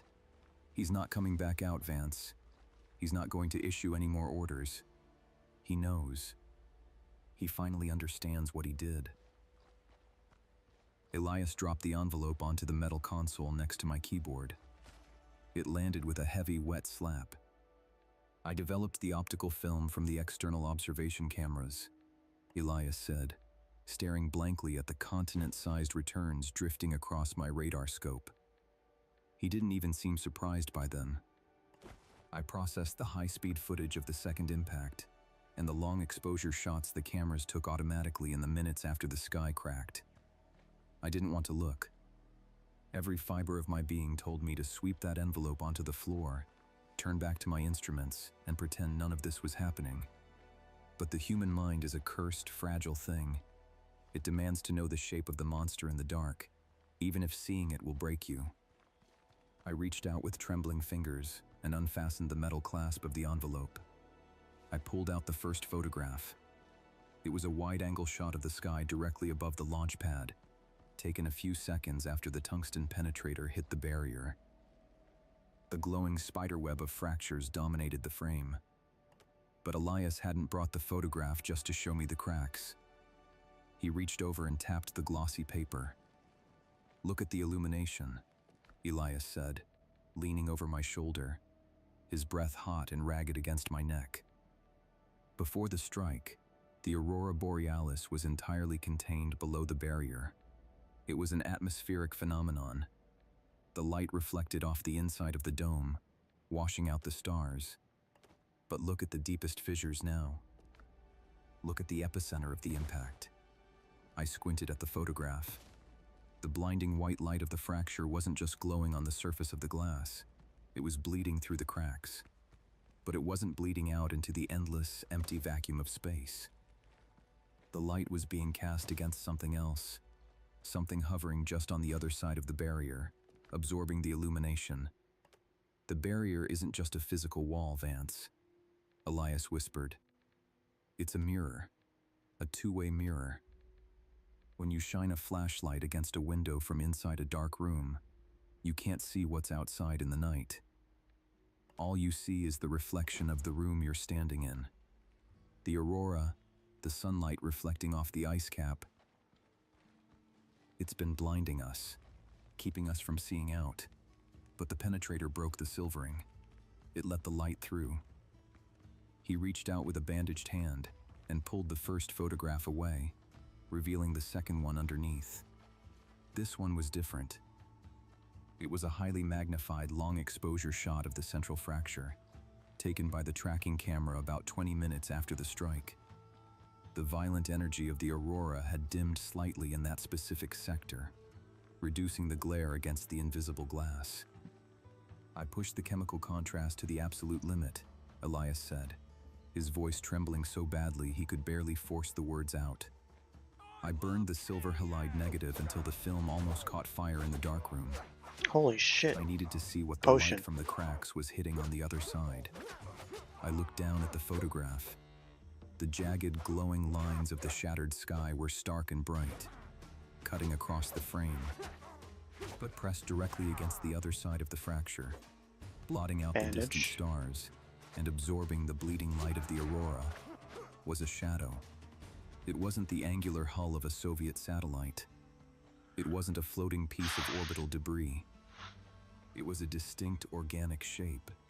It was shifting, pressing its immense weight against the stress fractures, trying to look down through the cracks in the glass. The continent-sized masses registering on my radar screen weren't ships. They weren't asteroids. I traced the dark, curved outline of the shadow on the photograph, my blood turning to ice. The geometry was unmistakable. It was a massive, incomprehensible eye, the pupil wider than a mountain range, peering down through the broken roof of our cage, looking directly at us. I shoved the photograph back across the metal console, my hand trembling so violently that I knocked my half-empty coffee mug onto the floor. The heavy ceramic shattered against the steel floor plates, the sharp crack cutting through the relentless hum of the bunker. I didn't even look down. I couldn't take my eyes off the manila envelope. You try to rationalize it. You try to build a mental firewall. I told myself it was a trick of the chemical developer, a double exposure anomaly. But I knew how high-speed tracking cameras worked. That shadow wasn't an artifact. It was a physical mass pressing against the other side of the invisible glass, and it possessed an anatomical structure. A pupil, an iris, a curvature that implied a biological scale so massive it defied the fundamental laws of physics. Elias didn't flinch when the mug shattered. He didn't blink. He just slowly slid the photograph back into the envelope and fastened the metal clasp with agonizing precision. He looked at me, and whatever spark of frantic, obsessive scientific curiosity that had been driving him for the past week was entirely gone. His eyes were flat, dull, and utterly defeated. "They aren't satellites, Vance," Elias whispered. "They aren't Soviet interceptors. They're the observers. We've been living in a terrarium for thousands of years, and we just threw a rock at the glass. Now the owners are coming over to inspect the crack." He turned and walked out of the radar room, leaving me alone with the sweeping green arm of the deep space array, which was still painting the slow, deliberate approach of those continent-sized masses. I didn't report the photograph to Major Harlan. I didn't log it. I just sat there, listening to the bass groan and vibrate around me, feeling a cold, suffocating dread settle into the marrow of my bones. The next 72 hours blurred into a continuous, waking nightmare. Condition Delta remained in absolute effect, but Harlan didn't need the armed air police to keep the men inside anymore. The psychological collapse of Station Zero happened with terrifying speed. In the military, you're trained to handle being pinned down. You learn to deal with claustrophobia. But this was an entirely different breed of terror. The men weren't afraid of the dark tunnels or the cramped concrete barracks. They were terrified of the open space above them. The realization that the infinite sky was actually a sealed roof, and that something unimaginably heavy was moving across it, broke them. Nobody wanted to go near the surface access stairwells. The men assigned to routine maintenance on the external generator vents outright refused their orders, risking court-martial rather than stepping out from under the reinforced concrete. I watched grown men, hardened veterans, sitting on their bunks with their blankets pulled over their heads, weeping silently into their knees. The copper smell was the worst part. because it came from the blood. The low-frequency hum had escalated from a vibration into a crushing atmospheric pressure. It felt like standing at the bottom of a deep swimming pool. The base medic had essentially abandoned the infirmary and moved his medical supplies into the center of the mess hall, where the structural supports were thickest. He was working around the clock, treating a constant stream of casualties. Men were suffering from severe, spontaneous nosebleeds. Others reported agonizing migraines that blurred their vision. 2 of the engineers had cracked their own molars from clenching their jaws so hard against the relentless vibration, and the base itself was failing. Hairline fractures began to appear in the concrete walls of the main corridors. Fine, powdery mortar dusted our shoulders as we walked. The overhead fluorescent tubes flickered constantly. The heavy steel pipes of the HVAC system rattled and clanged, sounding like someone was methodically striking them with a sledgehammer. I kept to my console in the radar room. It was the only place I felt any semblance of control. But on the morning of the 4th day after the penetrator strike, the wired intercom on my desk buzzed to life. Sergeant Vance, Major Harlan's voice, crackled through the speaker. "Report to the primary command center immediately." I locked down my console and made my way through the dusty, trembling corridors. When I pushed open the heavy door to the command hub, the room was empty except for Harlan. He had dismissed the communications officers and the security detail. He was standing alone by the encrypted teletype machine, staring at a long ribbon of punched paper that had spooled out onto the floor. He didn't look up as I entered. He just pointed at the paper. The electromagnetic interference finally broke for a window of about 4 minutes, Harlan said quietly. Just long enough for the automated relays at Strategic Air Command to push through a prioritized flash message. "Read it, Sergeant." I walked over, the floor plates vibrating beneath my boots, and picked up the end of the paper strip. I translated the punched code in my head. Directive 7 Alpha. Station 0. Classification, absolute. Situation assessment, critical biological hazard. Orders, immediate medical quarantine protocol initiated. No extraction flights authorized. No supply drops authorized. All radar and telemetry arrays must be powered down immediately. Cease all optical tracking. Seal all surface access points. Do not look at the sky. Await further instructions. End message. I read the message 3 times, my mind struggling to process the sheer, calculated coldness of it. They weren't sending reinforcements. They weren't sending scientists. They had declared us a biological hazard.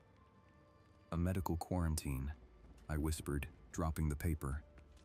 "Major, nobody here is sick. It's the acoustic pressure from the barrier. It's the hum causing the bleeding." "They know that, Vance," Harlan said, turning to face me. The bags under his eyes were so dark they looked like bruises. "They don't think we have a virus. The quarantine is a containment protocol, for information. They are sealing the box. We are being erased. They can't just leave 40 men to die on the ice," I argued, though the sinking feeling in my gut told me they absolutely could. Harlan let out a short, bitter laugh that sounded like dry leaves scraping across concrete. "An orbital threat. God, I was so stupid. Do you want to know the truth, Sergeant? The real reason I ordered that second launch?" He walked over to his desk and slumped into his heavy leather chair. He looked at his service pistol, which was sitting squarely in the center of the blotter, fully loaded. "I received a secure phone call from a 4-star general at SAC 2 hours before we launched the penetrator," Harlan confessed. He didn't ask me for my assessment. He didn't ask for the telemetry data. He just told me that Payload 1 had successfully identified the upper boundary, and that I was authorized to test the structural limits of that boundary with the tungsten rod. I stared at him. my mind flashing back to Elias and his frantic ravings about the ice core samples. They already knew, I said, the realization hitting me like a physical blow. Command knew the dome was there. Of course they knew, Harlan whispered, rubbing his face with his trembling hands. Why do you think they built a multi-million-dollar deep space radar facility in the middle of a frozen wasteland? Why do you think they assigned an atmospheric physicist to study ancient ice core samples? The geological records showed the microtectites, the shedding glass. They knew something was up there, stopping the meteorites. They've known since the late 50s, when the first high-altitude nuclear tests bounced their own electromagnetic pulses back down to Earth in ways that defied orbital mechanics. Harlan looked up at me, his eyes shining with a mixture of profound guilt and absolute terror. We weren't a research station, Vance. We were a probe, a stick poking a hornet's nest. High Command wanted to know exactly how thick the glass was, and they wanted to know what would happen if we cracked it. Well, we cracked it. And whatever is looking down through that crack terrified them so badly that they just crossed our coordinates off the map. We are dead men, Sergeant. We just haven't stopped breathing yet. Before I could respond, the heavy door to the command center slammed open. It was Elias. He had completely unspooled. He had a heavy steel wrench gripped in his right hand, and his eyes were wide, manic. He marched straight past me, heading directly for the restricted communications suite at the back of the command hub. Elias, halt! Harlan barked, surging out of his chair, his hand dropping instinctively toward the pistol on his desk. They aren't going to bury this, Elias screamed. He swung the wrench, smashing the glass covering the emergency fire alarm panel. I have the telemetry. I have the photographs. I'm going to hotwire the long-range transmitter. I'm going to bypass the encryption modules and broadcast the optical feed on every civilian shortwave frequency I can reach. The whole world needs to know we're in a cage. He lunged for the door of the comm suite. Harlan didn't hesitate. He vaulted over the desk and tackled Elias to the concrete floor. It wasn't a clean takedown. It was a desperate, ugly struggle. Elias thrashed wildly, swinging the heavy wrench, catching Harlan a glancing blow on the shoulder. Harlan grunted in pain, but managed to pin Elias's arm beneath his knee. He drove his fist into Elias's jaw, a sickening wet crack that snapped the physicist's head back against the floor plates. Elias went limp. Harlan stood up, chest heaving, his uniform smeared with Elias's blood and the ever-present concrete dust. He looked down at the unconscious civilian, then looked at me. "Help me get him to the brig," Harlan ordered, his voice trembling. "Secure him in a holding cell. He's a threat to operational security." "Major," I said softly, "operational security doesn't exist anymore. You just said it yourself. We're dead." "We are still military personnel," Harlan suddenly roared. "We still follow orders. The directive said quarantine. The directive said power down the arrays. We will follow the directive until the ice takes us. Now help me carry him." I didn't argue. I grabbed Elias by the shoulders.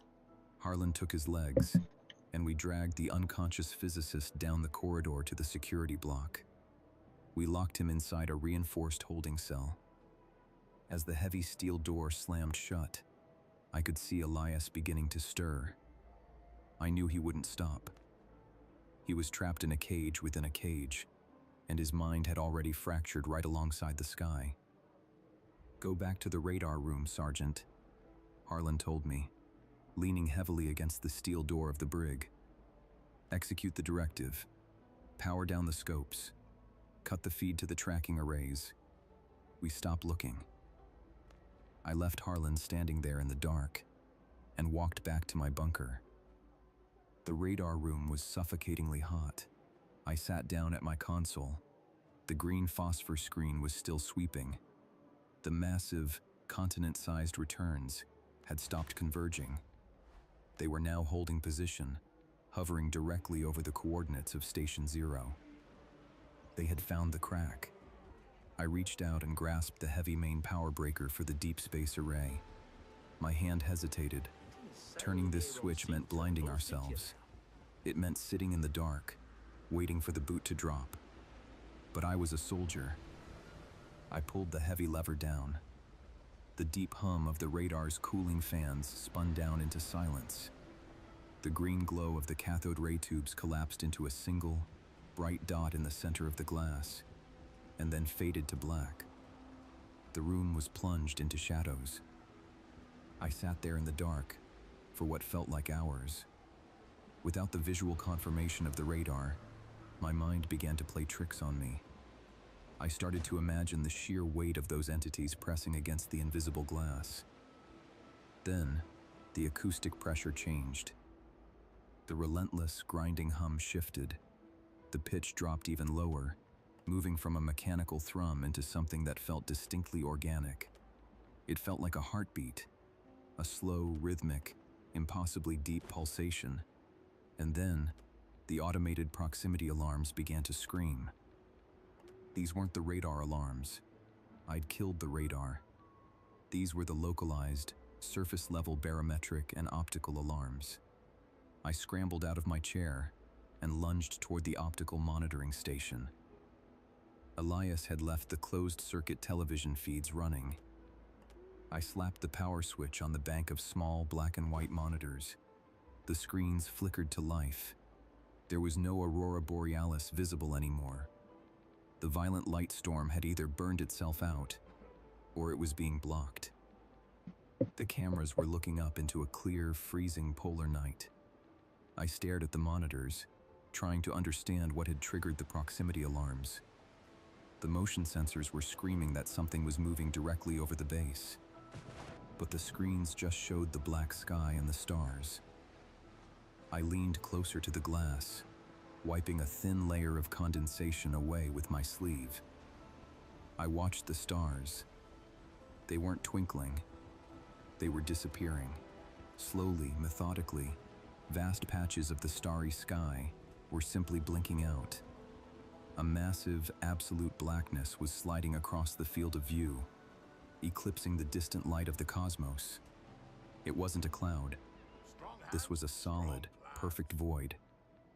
It was moving with deliberate, terrifying silence, sliding across the invisible ceiling directly above our heads.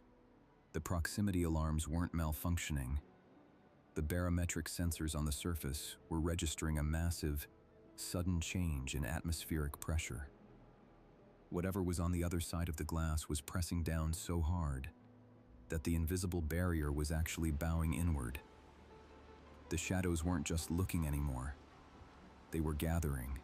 They were pressing their weight against the fractured glass directly over Station 0, and the alarms were screaming because the sky itself was slowly, inexorably coming down. I watched the stars disappear. It didn't happen all at once. It was a slow, agonizing erasure of the cosmos. On the small black and white security monitors, the absolute blackness slid across the field of view with the unstoppable momentum of a tectonic plate. It was a physical mass, an entity of such incomprehensible scale that its mere presence was altering the atmospheric pressure of the entire Arctic Circle. Whatever was on the other side of the barrier was pressing its weight against the glass directly above Station 0. The invisible dome was bowing inward. You could feel it in your teeth. You could feel it in the fluid of your eyes. The air pressure inside the radar bunker spiked so violently that my eardrums popped. I reached up, my fingers coming away slick with bright red blood. The low-frequency hum had evolved into a deep, rhythmic thrumming, a heartbeat that vibrated the heavy steel floor plates so hard, my boots were chattering against the metal. Above me, the reinforced concrete ceiling of the bunker began to groan.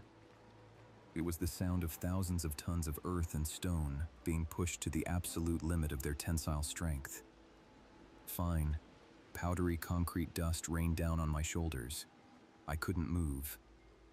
My military training, the drills, the survival instincts, they all evaporated in the face of something that rendered humanity entirely irrelevant. I just stood there, bleeding from my ears and nose, watching the monitor as the last visible star was swallowed by the shifting shadow of the observer. And then, just as the structural steel beams of the bunker began to shriek under the bending atmospheric pressure, the whiteout hit. It didn't roll in like a normal Arctic storm. It detonated. 1 second.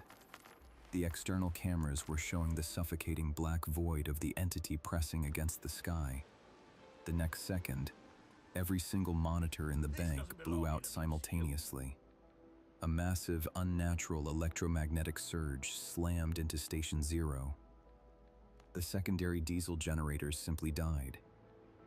The bunker was plunged into absolute, crushing darkness. The silence that followed the generator failure lasted for exactly 1 heartbeat. Then, the wind struck the surface. Even buried under 10 feet of permafrost and reinforced concrete, the roar of the storm was deafening. The temperature inside the bunker began to plummet immediately. I fumbled in the dark, my hands shaking violently, until I found the heavy brass flashlight on my belt. I flicked it on. The beam cut through the thick concrete dust hanging in the air. I drew my parka tight around my neck, grabbed the heavy handle of the radar room door, and forced it open. The main corridor was a scene of absolute chaos. The emergency chemical lights had been cracked, casting a sickly, dim red glow over the panicked men. The temperature was dropping so fast, I could see my own breath pluming in the red light. "Get to the mess hall." I found myself screaming, my voice tearing at my throat. "Get to the center of the base! Move!" It took 20 minutes to corral the 40 men of our detachment into that room. We dragged the heavy metal tables against the walls and huddled in the center of the floor, wrapping ourselves in sleeping bags, survival blankets, and whatever insulated gear we had managed to pull from the lockers. And there we sat. For 4 days, I cannot adequately describe the psychological torture of those 96 hours. The whiteout storm raging on the surface never lessened in intensity. The temperature inside the mess hall dropped to 5 degrees below zero. We huddled together for body heat, a tangled mass of shivering, terrified men, eating frozen MRE rations that chipped our teeth. But the cold wasn't the worst part. The worst part was the sounds coming from the brig. Elias was locked in a reinforced holding cell at the far end of the corridor. For the first 2 days, Elias screamed. He didn't scream for help. He screamed about the glass. His voice echoed down the concrete pipes, distorted and hollow. "They're fixing it," he shrieked, over and over again. "They're melting the sand. They're pouring it over the cracks. Don't you hear it? They're sealing the terrarium." His frantic ravings infected the men. Major Harlan sat in the corner of the room, entirely catatonic. He still had his unloaded service pistol gripped in his hand. He hadn't spoken a word since the power failed. By the 3rd day, Elias stopped screaming. The silence from his cell was somehow worse than the screaming. We waited for the ceiling to collapse. We waited for the massive, continent-sized shadow to press down hard enough to shatter the dome and crush us all beneath millions of tons of falling atmospheric glass. But the end didn't come. On the morning of the 4th day, the shrieking wind abruptly died. It didn't fade away gradually. It stopped with the suddenness of a closing door. The relentless, crushing barometric pressure lifted. The low-frequency hum was gone. The silence in the mess hall was absolute. Slowly, painfully, I pushed myself up from the floor. My joints popped, stiff from the bitter cold. I clicked on my flashlight. The batteries were dying, the beam a weak, jaundiced yellow. I walked toward the heavy steel door of the mess hall. "Sergeant," The engineering chief whispered from the floor, his voice raspy. "Where are you going?" "To see if we're still buried," I replied. I walked out into the dark corridor. The base was entirely lifeless. I made my way past the frozen, silent doors of the barracks and approached the concrete stairwell leading up to the surface observation blister. The heavy blast doors at the top of the stairs were coated in a thick layer of rime ice. I had to use a heavy steel pry bar from the emergency fire locker to break the frozen seal. When I finally threw my weight against the door, it swung outward with a sharp crack of breaking ice. I stepped up into the observation blister. The plexiglass dome was entirely covered in a thick layer of packed snow. I took the sleeve of my heavy parka and began scrubbing frantically at the glass, clearing a small porthole. I pressed my face against the freezing plexiglass and looked up. I expected to see the massive, dark eye of the observer. I expected to see the jagged, glowing spiderweb of stress fractures, bleeding the light of the aurora into the void. I expected to see the end of everything. I saw nothing. The sky was perfectly, flawlessly clear. It was the deep, velvety black of the polar night, dusted with the cold, hard light of a billion distant stars. There was no aurora, there were no cracks, there was no shadow. The heavens looked exactly as they had looked for thousands of years. Vast, empty, infinite. The cognitive dissonance hit me so hard I actually stumbled backward. I looked up again. It was perfect. It was too perfect. Elias was right. The storm hadn't been a weather event. It had been a curtain. They had thrown a sheet over the cage while they repaired the damage. They had melted the microtectites, smoothed over the tungsten impact crater, and resealed the glass. The terrarium was intact. The illusion of infinite space had been restored.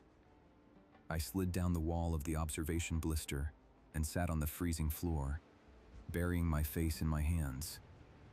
I didn't feel relief. I felt a profound, bottomless despair. We had touched the edge of the universe, and it had pushed us back down into the dirt. 4 hours later, the vibration of heavy engines penetrated the ice. 3 massive, ski-equipped C-130 Hercules transport planes were touching down on the ice shelf. They were entirely unmarked. No tail numbers, no Air Force insignias, just flat, matte gray paint.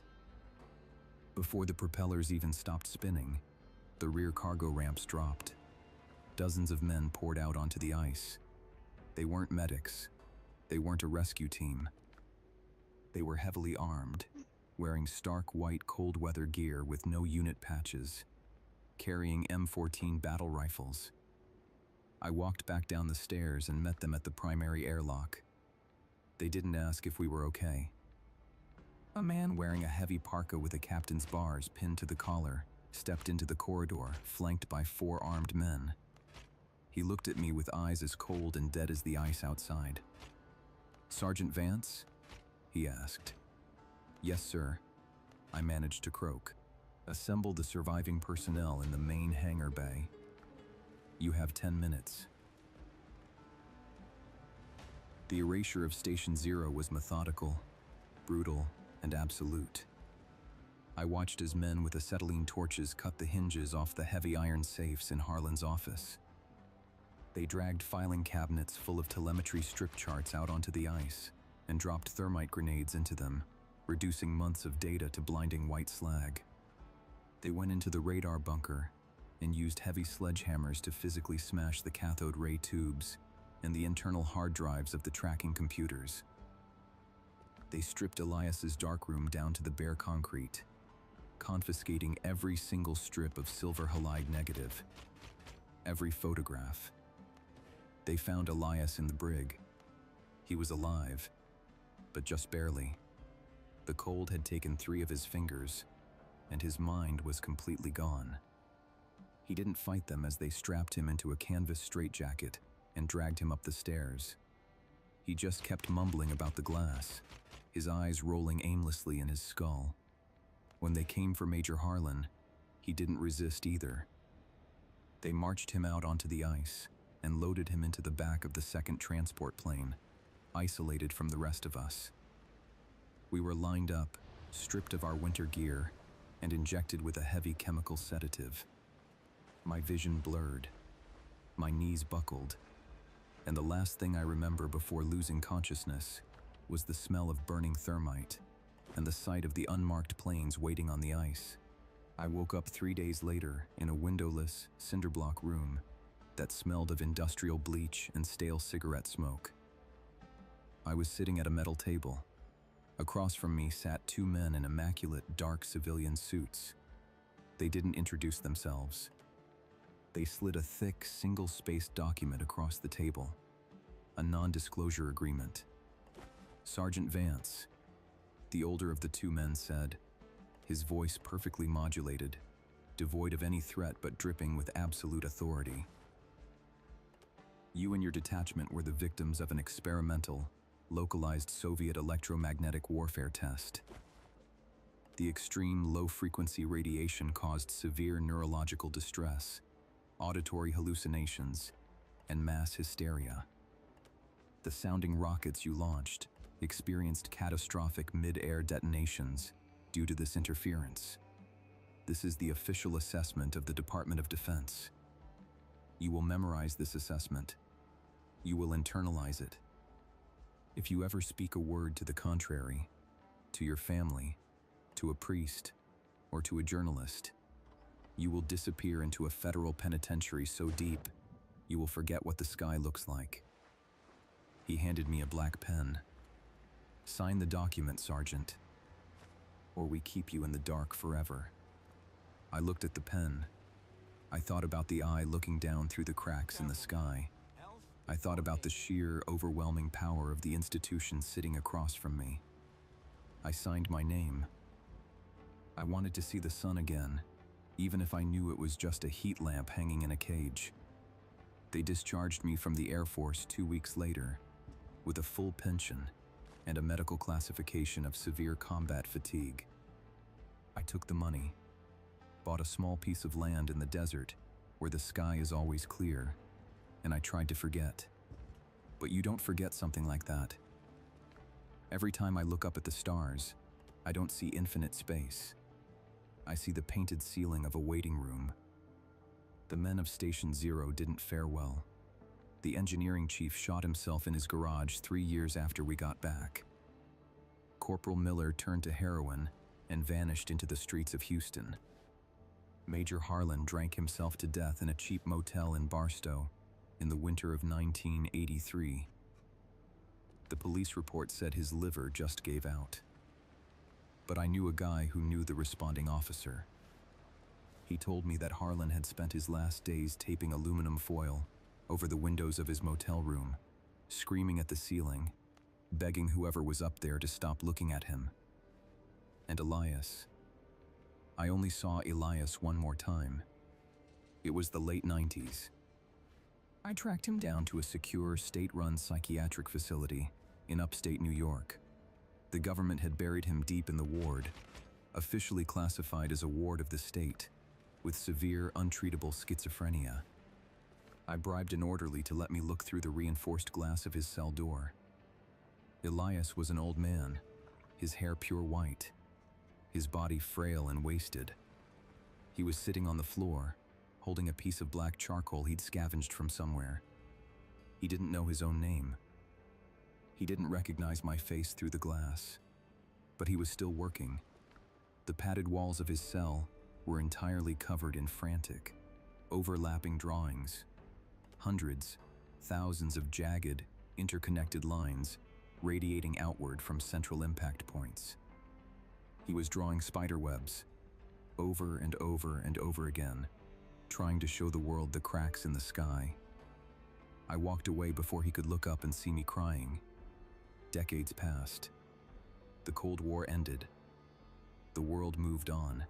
A few years ago, when the Freedom of Information Act began forcing the government to declassify thousands of old, black-budget documents from the 60s, I hired a lawyer. We spent 2 years filing blind requests.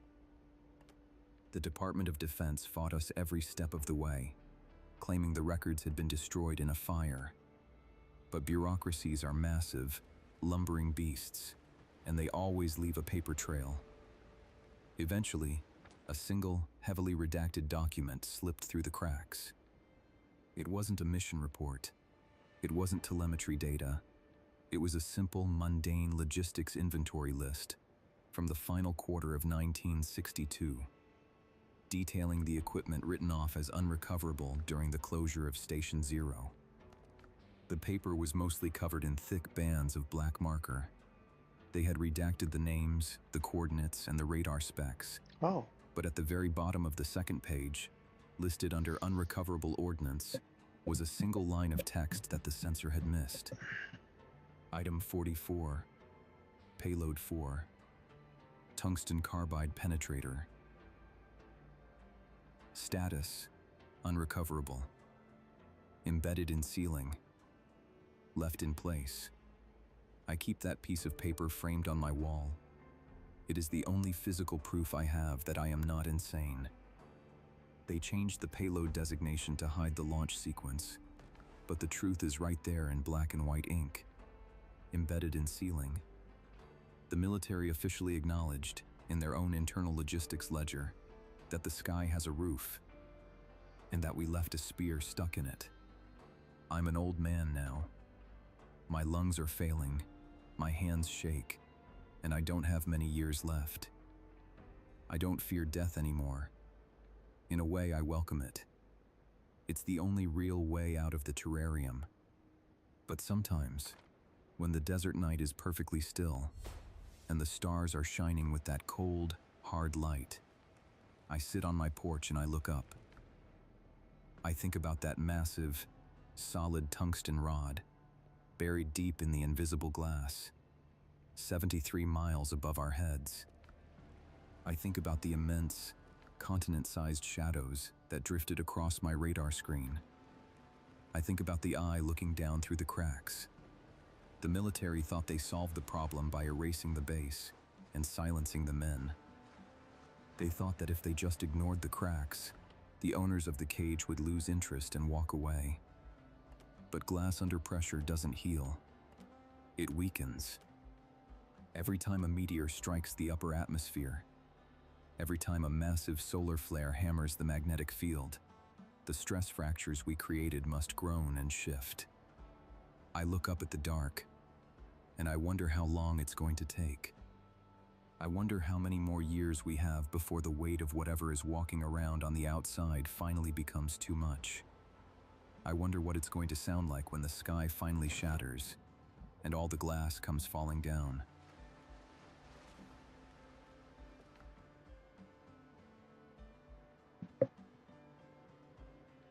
In 1907, a retired British naval officer named Captain Edmund Halley wrote something in his personal journal that would be locked away in maritime archives wow. for over a century. Okay, hang on.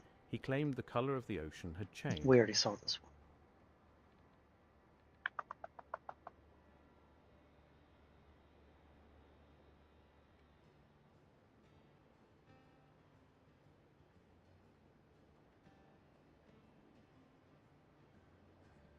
That was some tale. An eye in the sky. A glass dome. Wow. I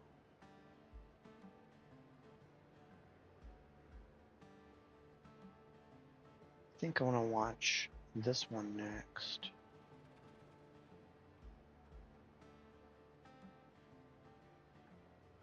But first, we should have a little break.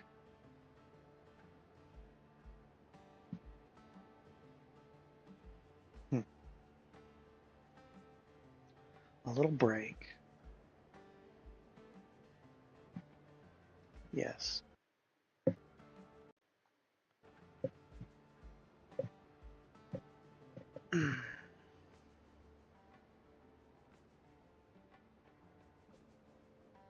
I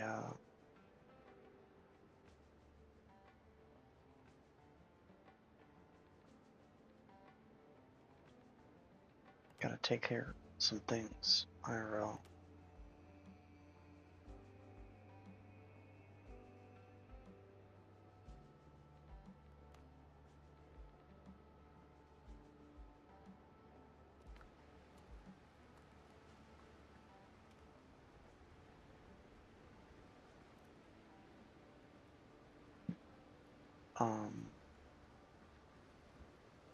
After that, we could build a new ship, I think.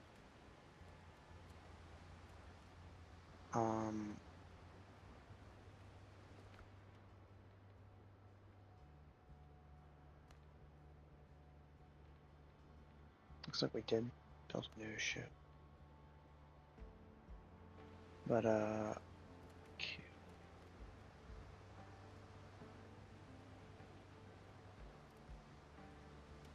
J. Try to turn this quest.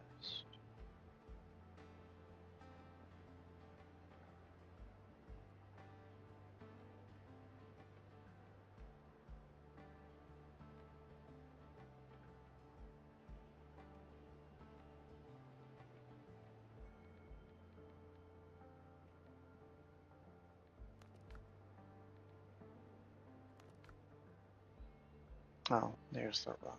Okay. So, we can turn this quest in.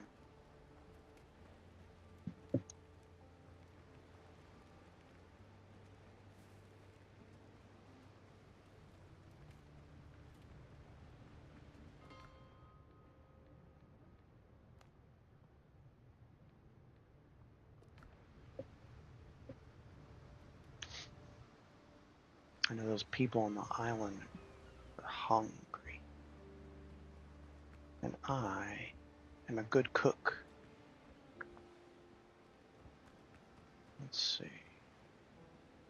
Revenge takes patience. Friends matter more than coin. The hides have been delivered to the refugee camp. Charlie Sharp sent a barrel of rum as a gesture of gratitude. Thank you, mon ami. We know how to be grateful. Sweet.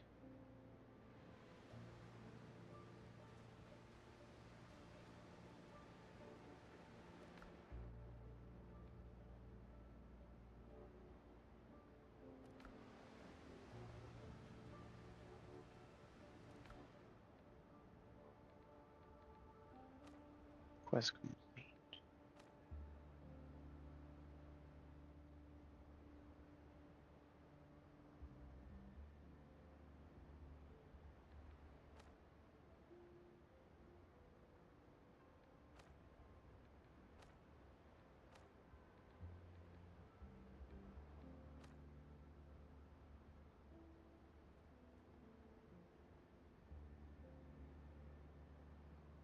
Black marks. Yeah. How many though?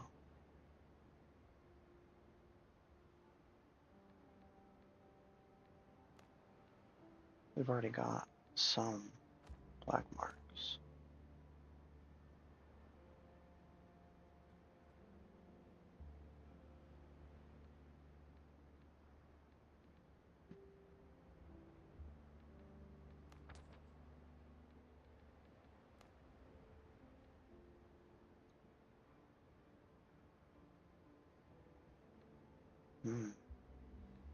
Okay, haven't been out this way before.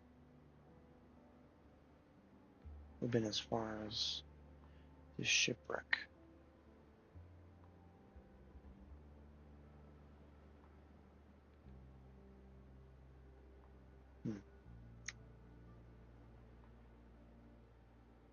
I've got a bunch of stuff to sell to the smugglers. I don't know. Let's wear you home.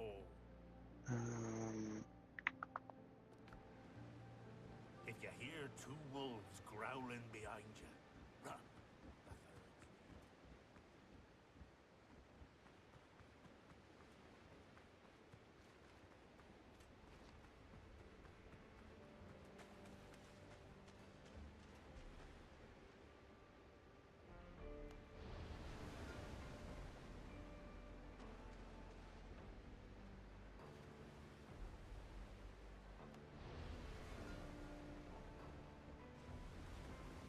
Is that close enough?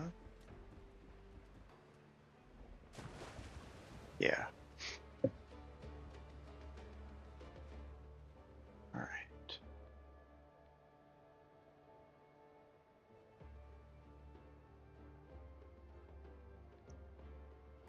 Smugglers. Merchants. Merchants. Smugglers. I need like 500 of these coins to get that book.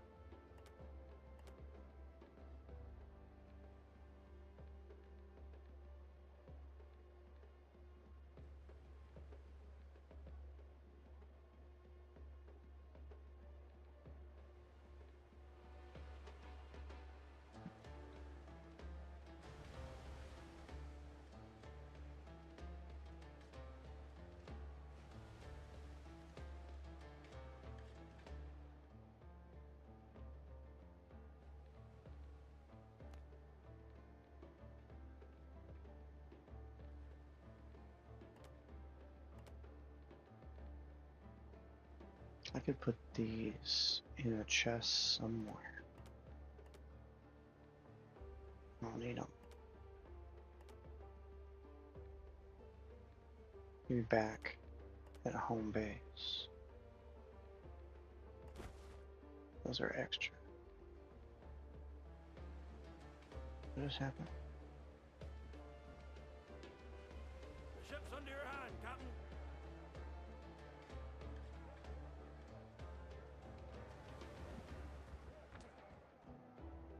We're going.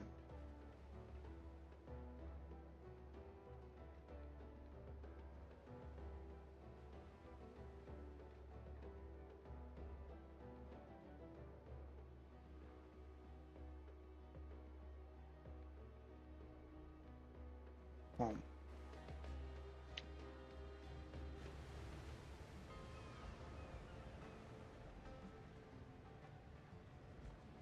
Okay.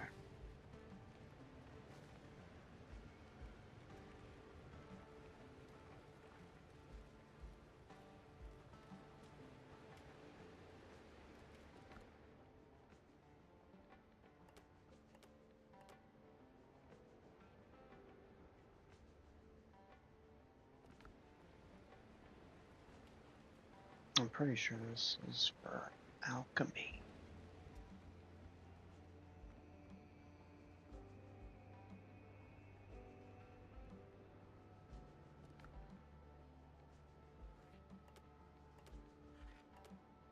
Yep. Hmm.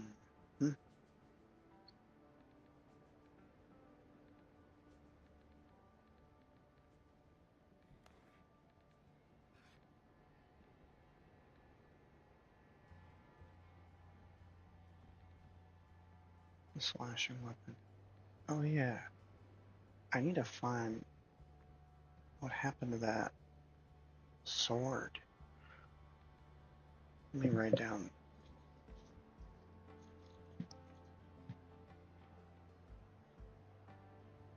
sword and gun upgrade.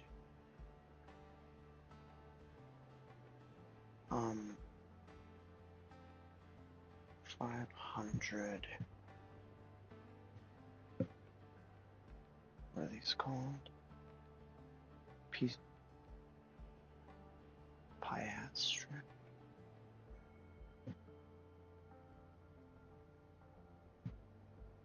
Or a book.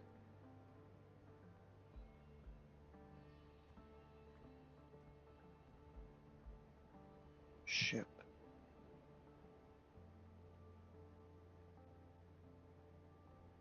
Skill.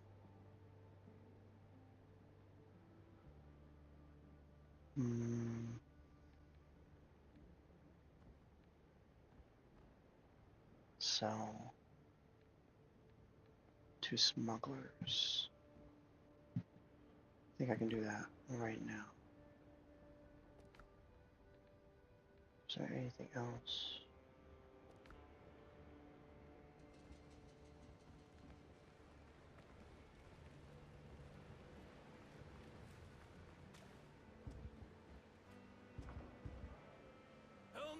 Captain.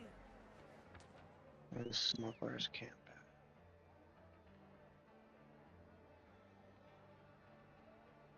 Is it this one?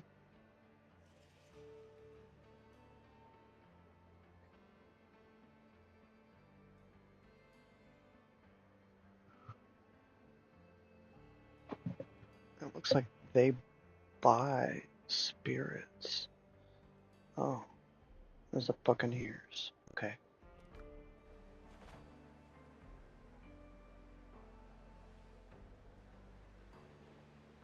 Maybe I'll go. I'll get those.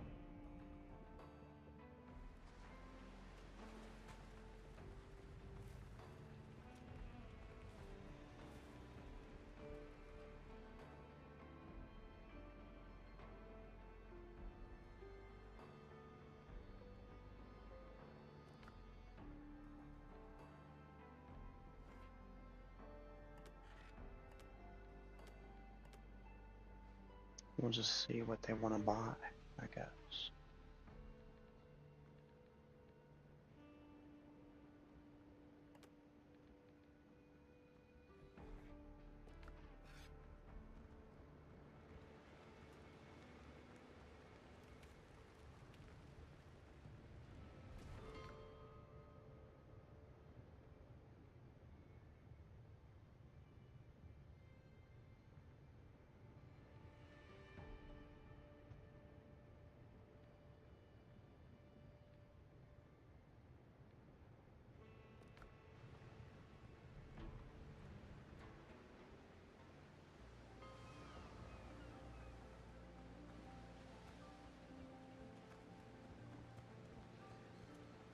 Let's wear you home.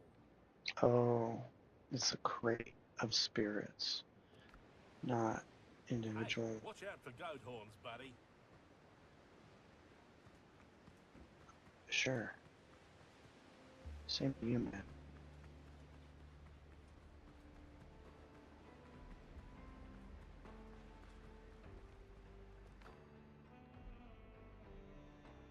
Okay. Well,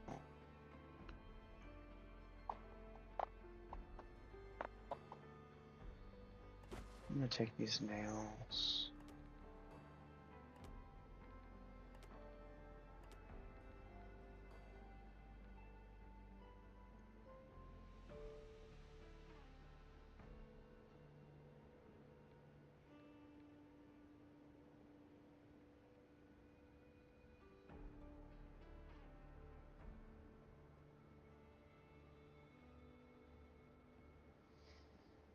Hmm.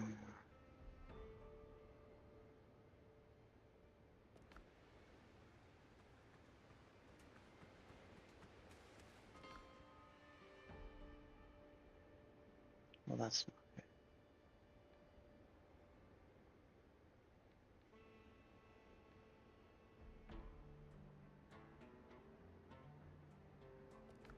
Let's see what's over here.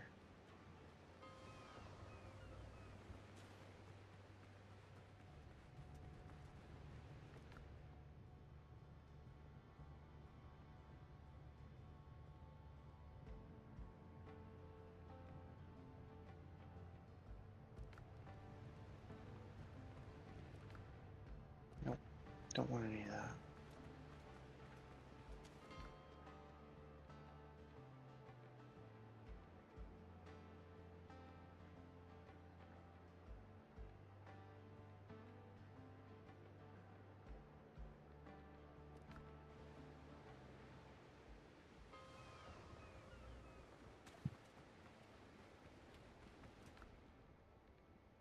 Ah, there it is.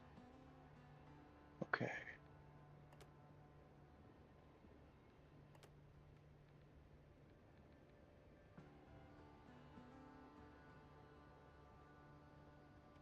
I'll be happy to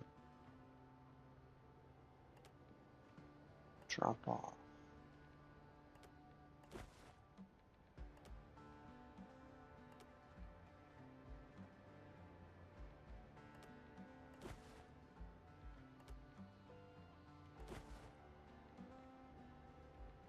Yeah.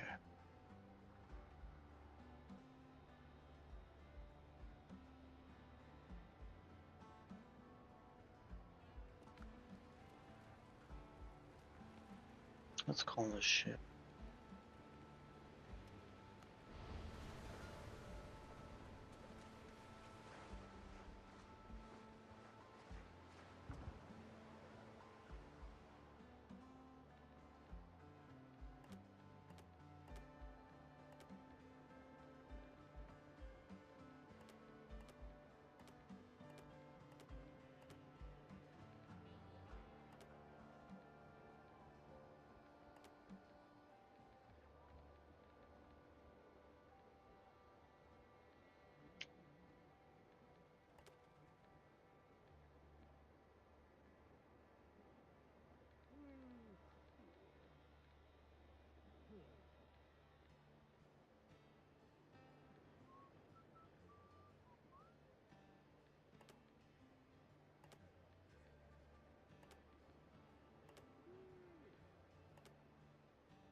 And we're gonna grab that copper.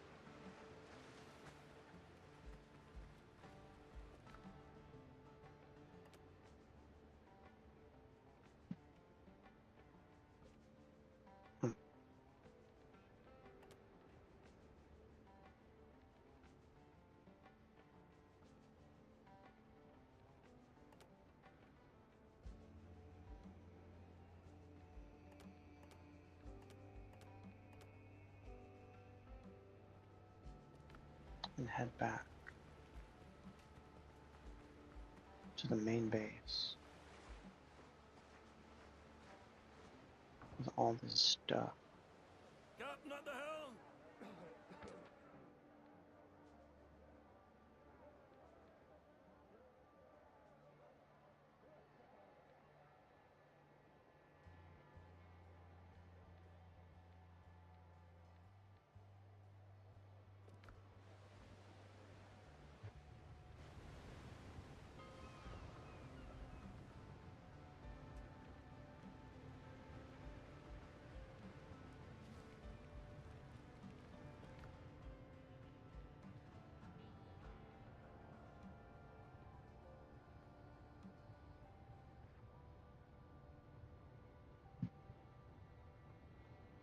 $42, huh?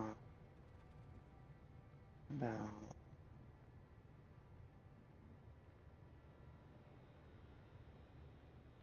yeah, okay, fine. Whatever. Let's get started.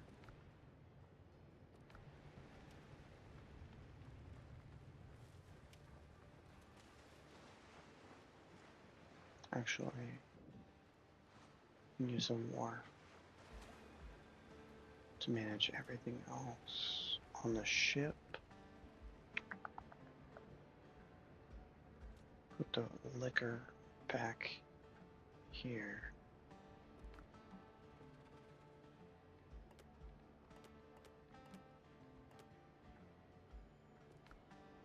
Okay.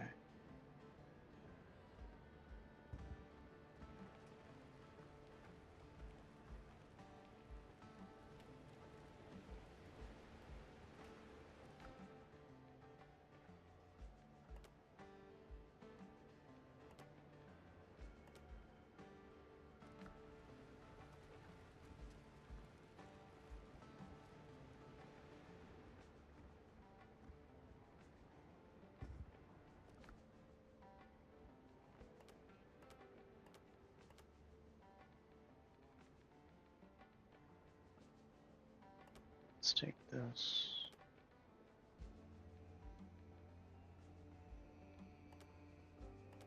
Never mind.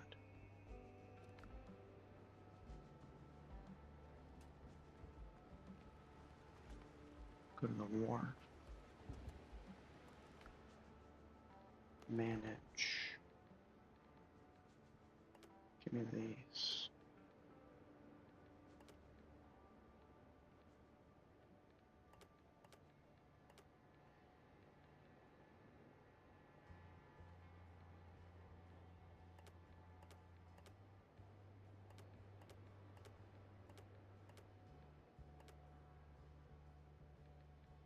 Okay.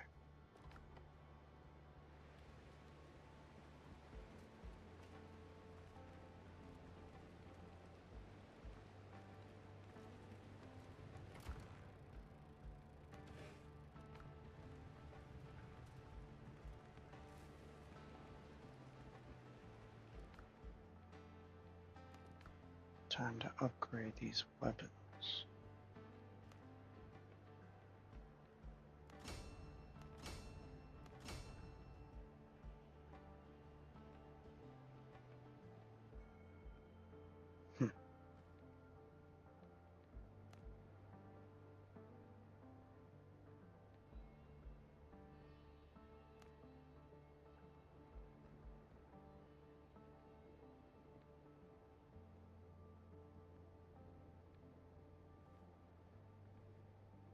Double barrel pistol.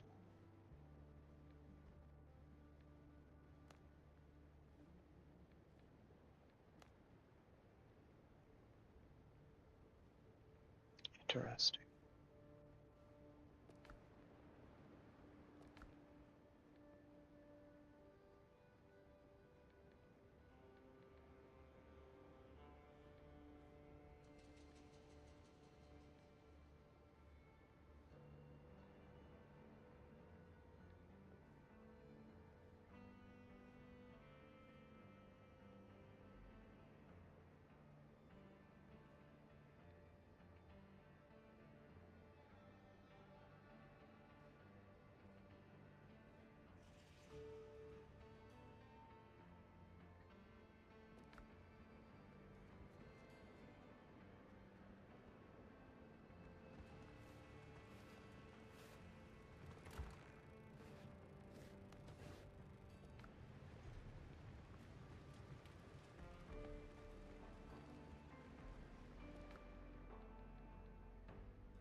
Oh, almost. Almost.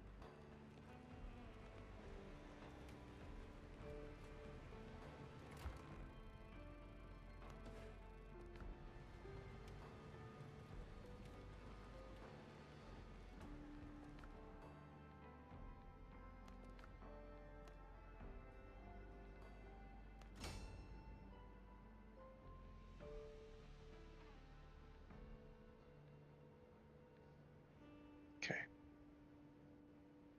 That's as high as we can upgrade this.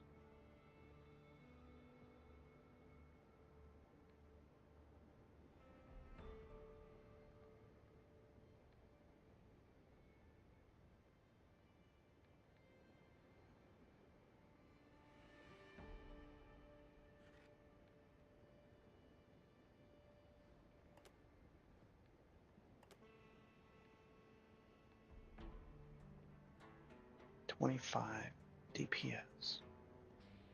Dots. Up to 5 per stack. Or 25 per stack. Stacks up to 5 times.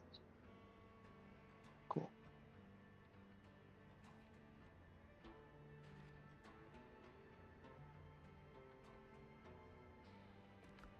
What about ascension?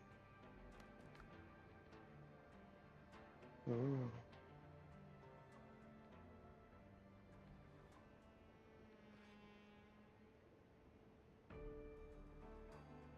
Hmm.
Okay. Got it.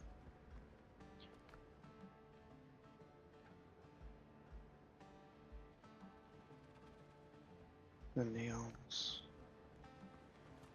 Go in this chest right here.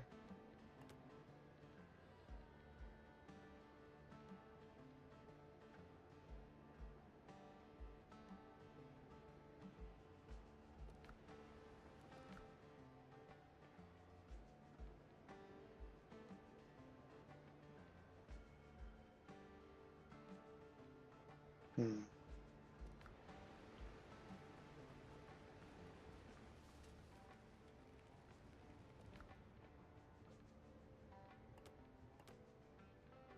Okay.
Cargo size. Yeah. This would be. Hmm.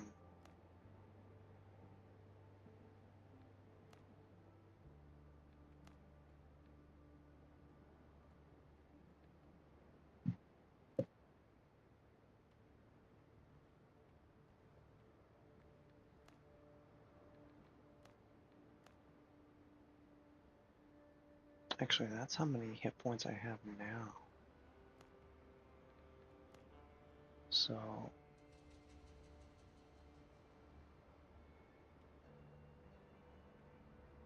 we could build this. We'll just have to.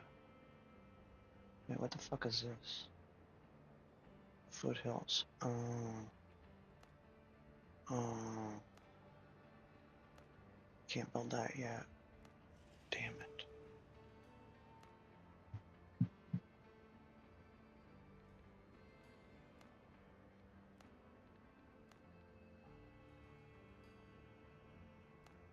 They've gated us behind the main story. A lot of these resources, like iron and timber.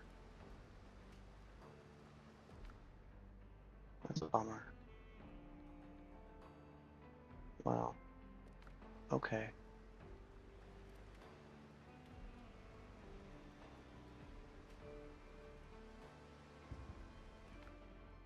But we do have this boat that we could promote and switch over. We just have to name it.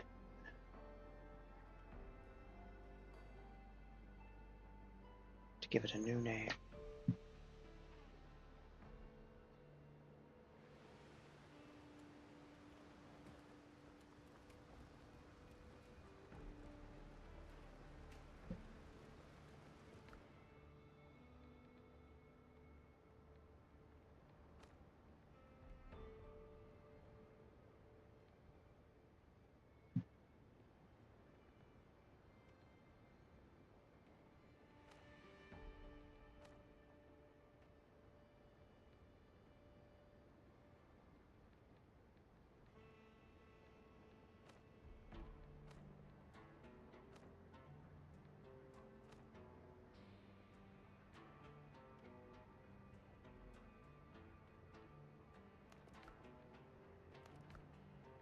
We got 2 black marks. We need 2 more.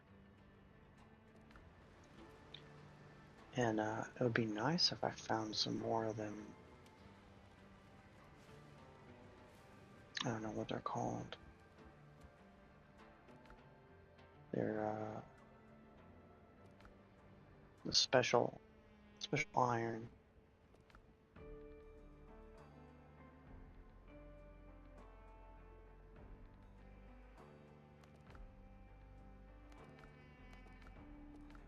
Anyway.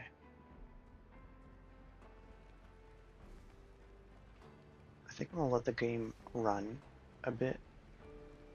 Hang out here on my bed while iron while the forge runs, creates more iron.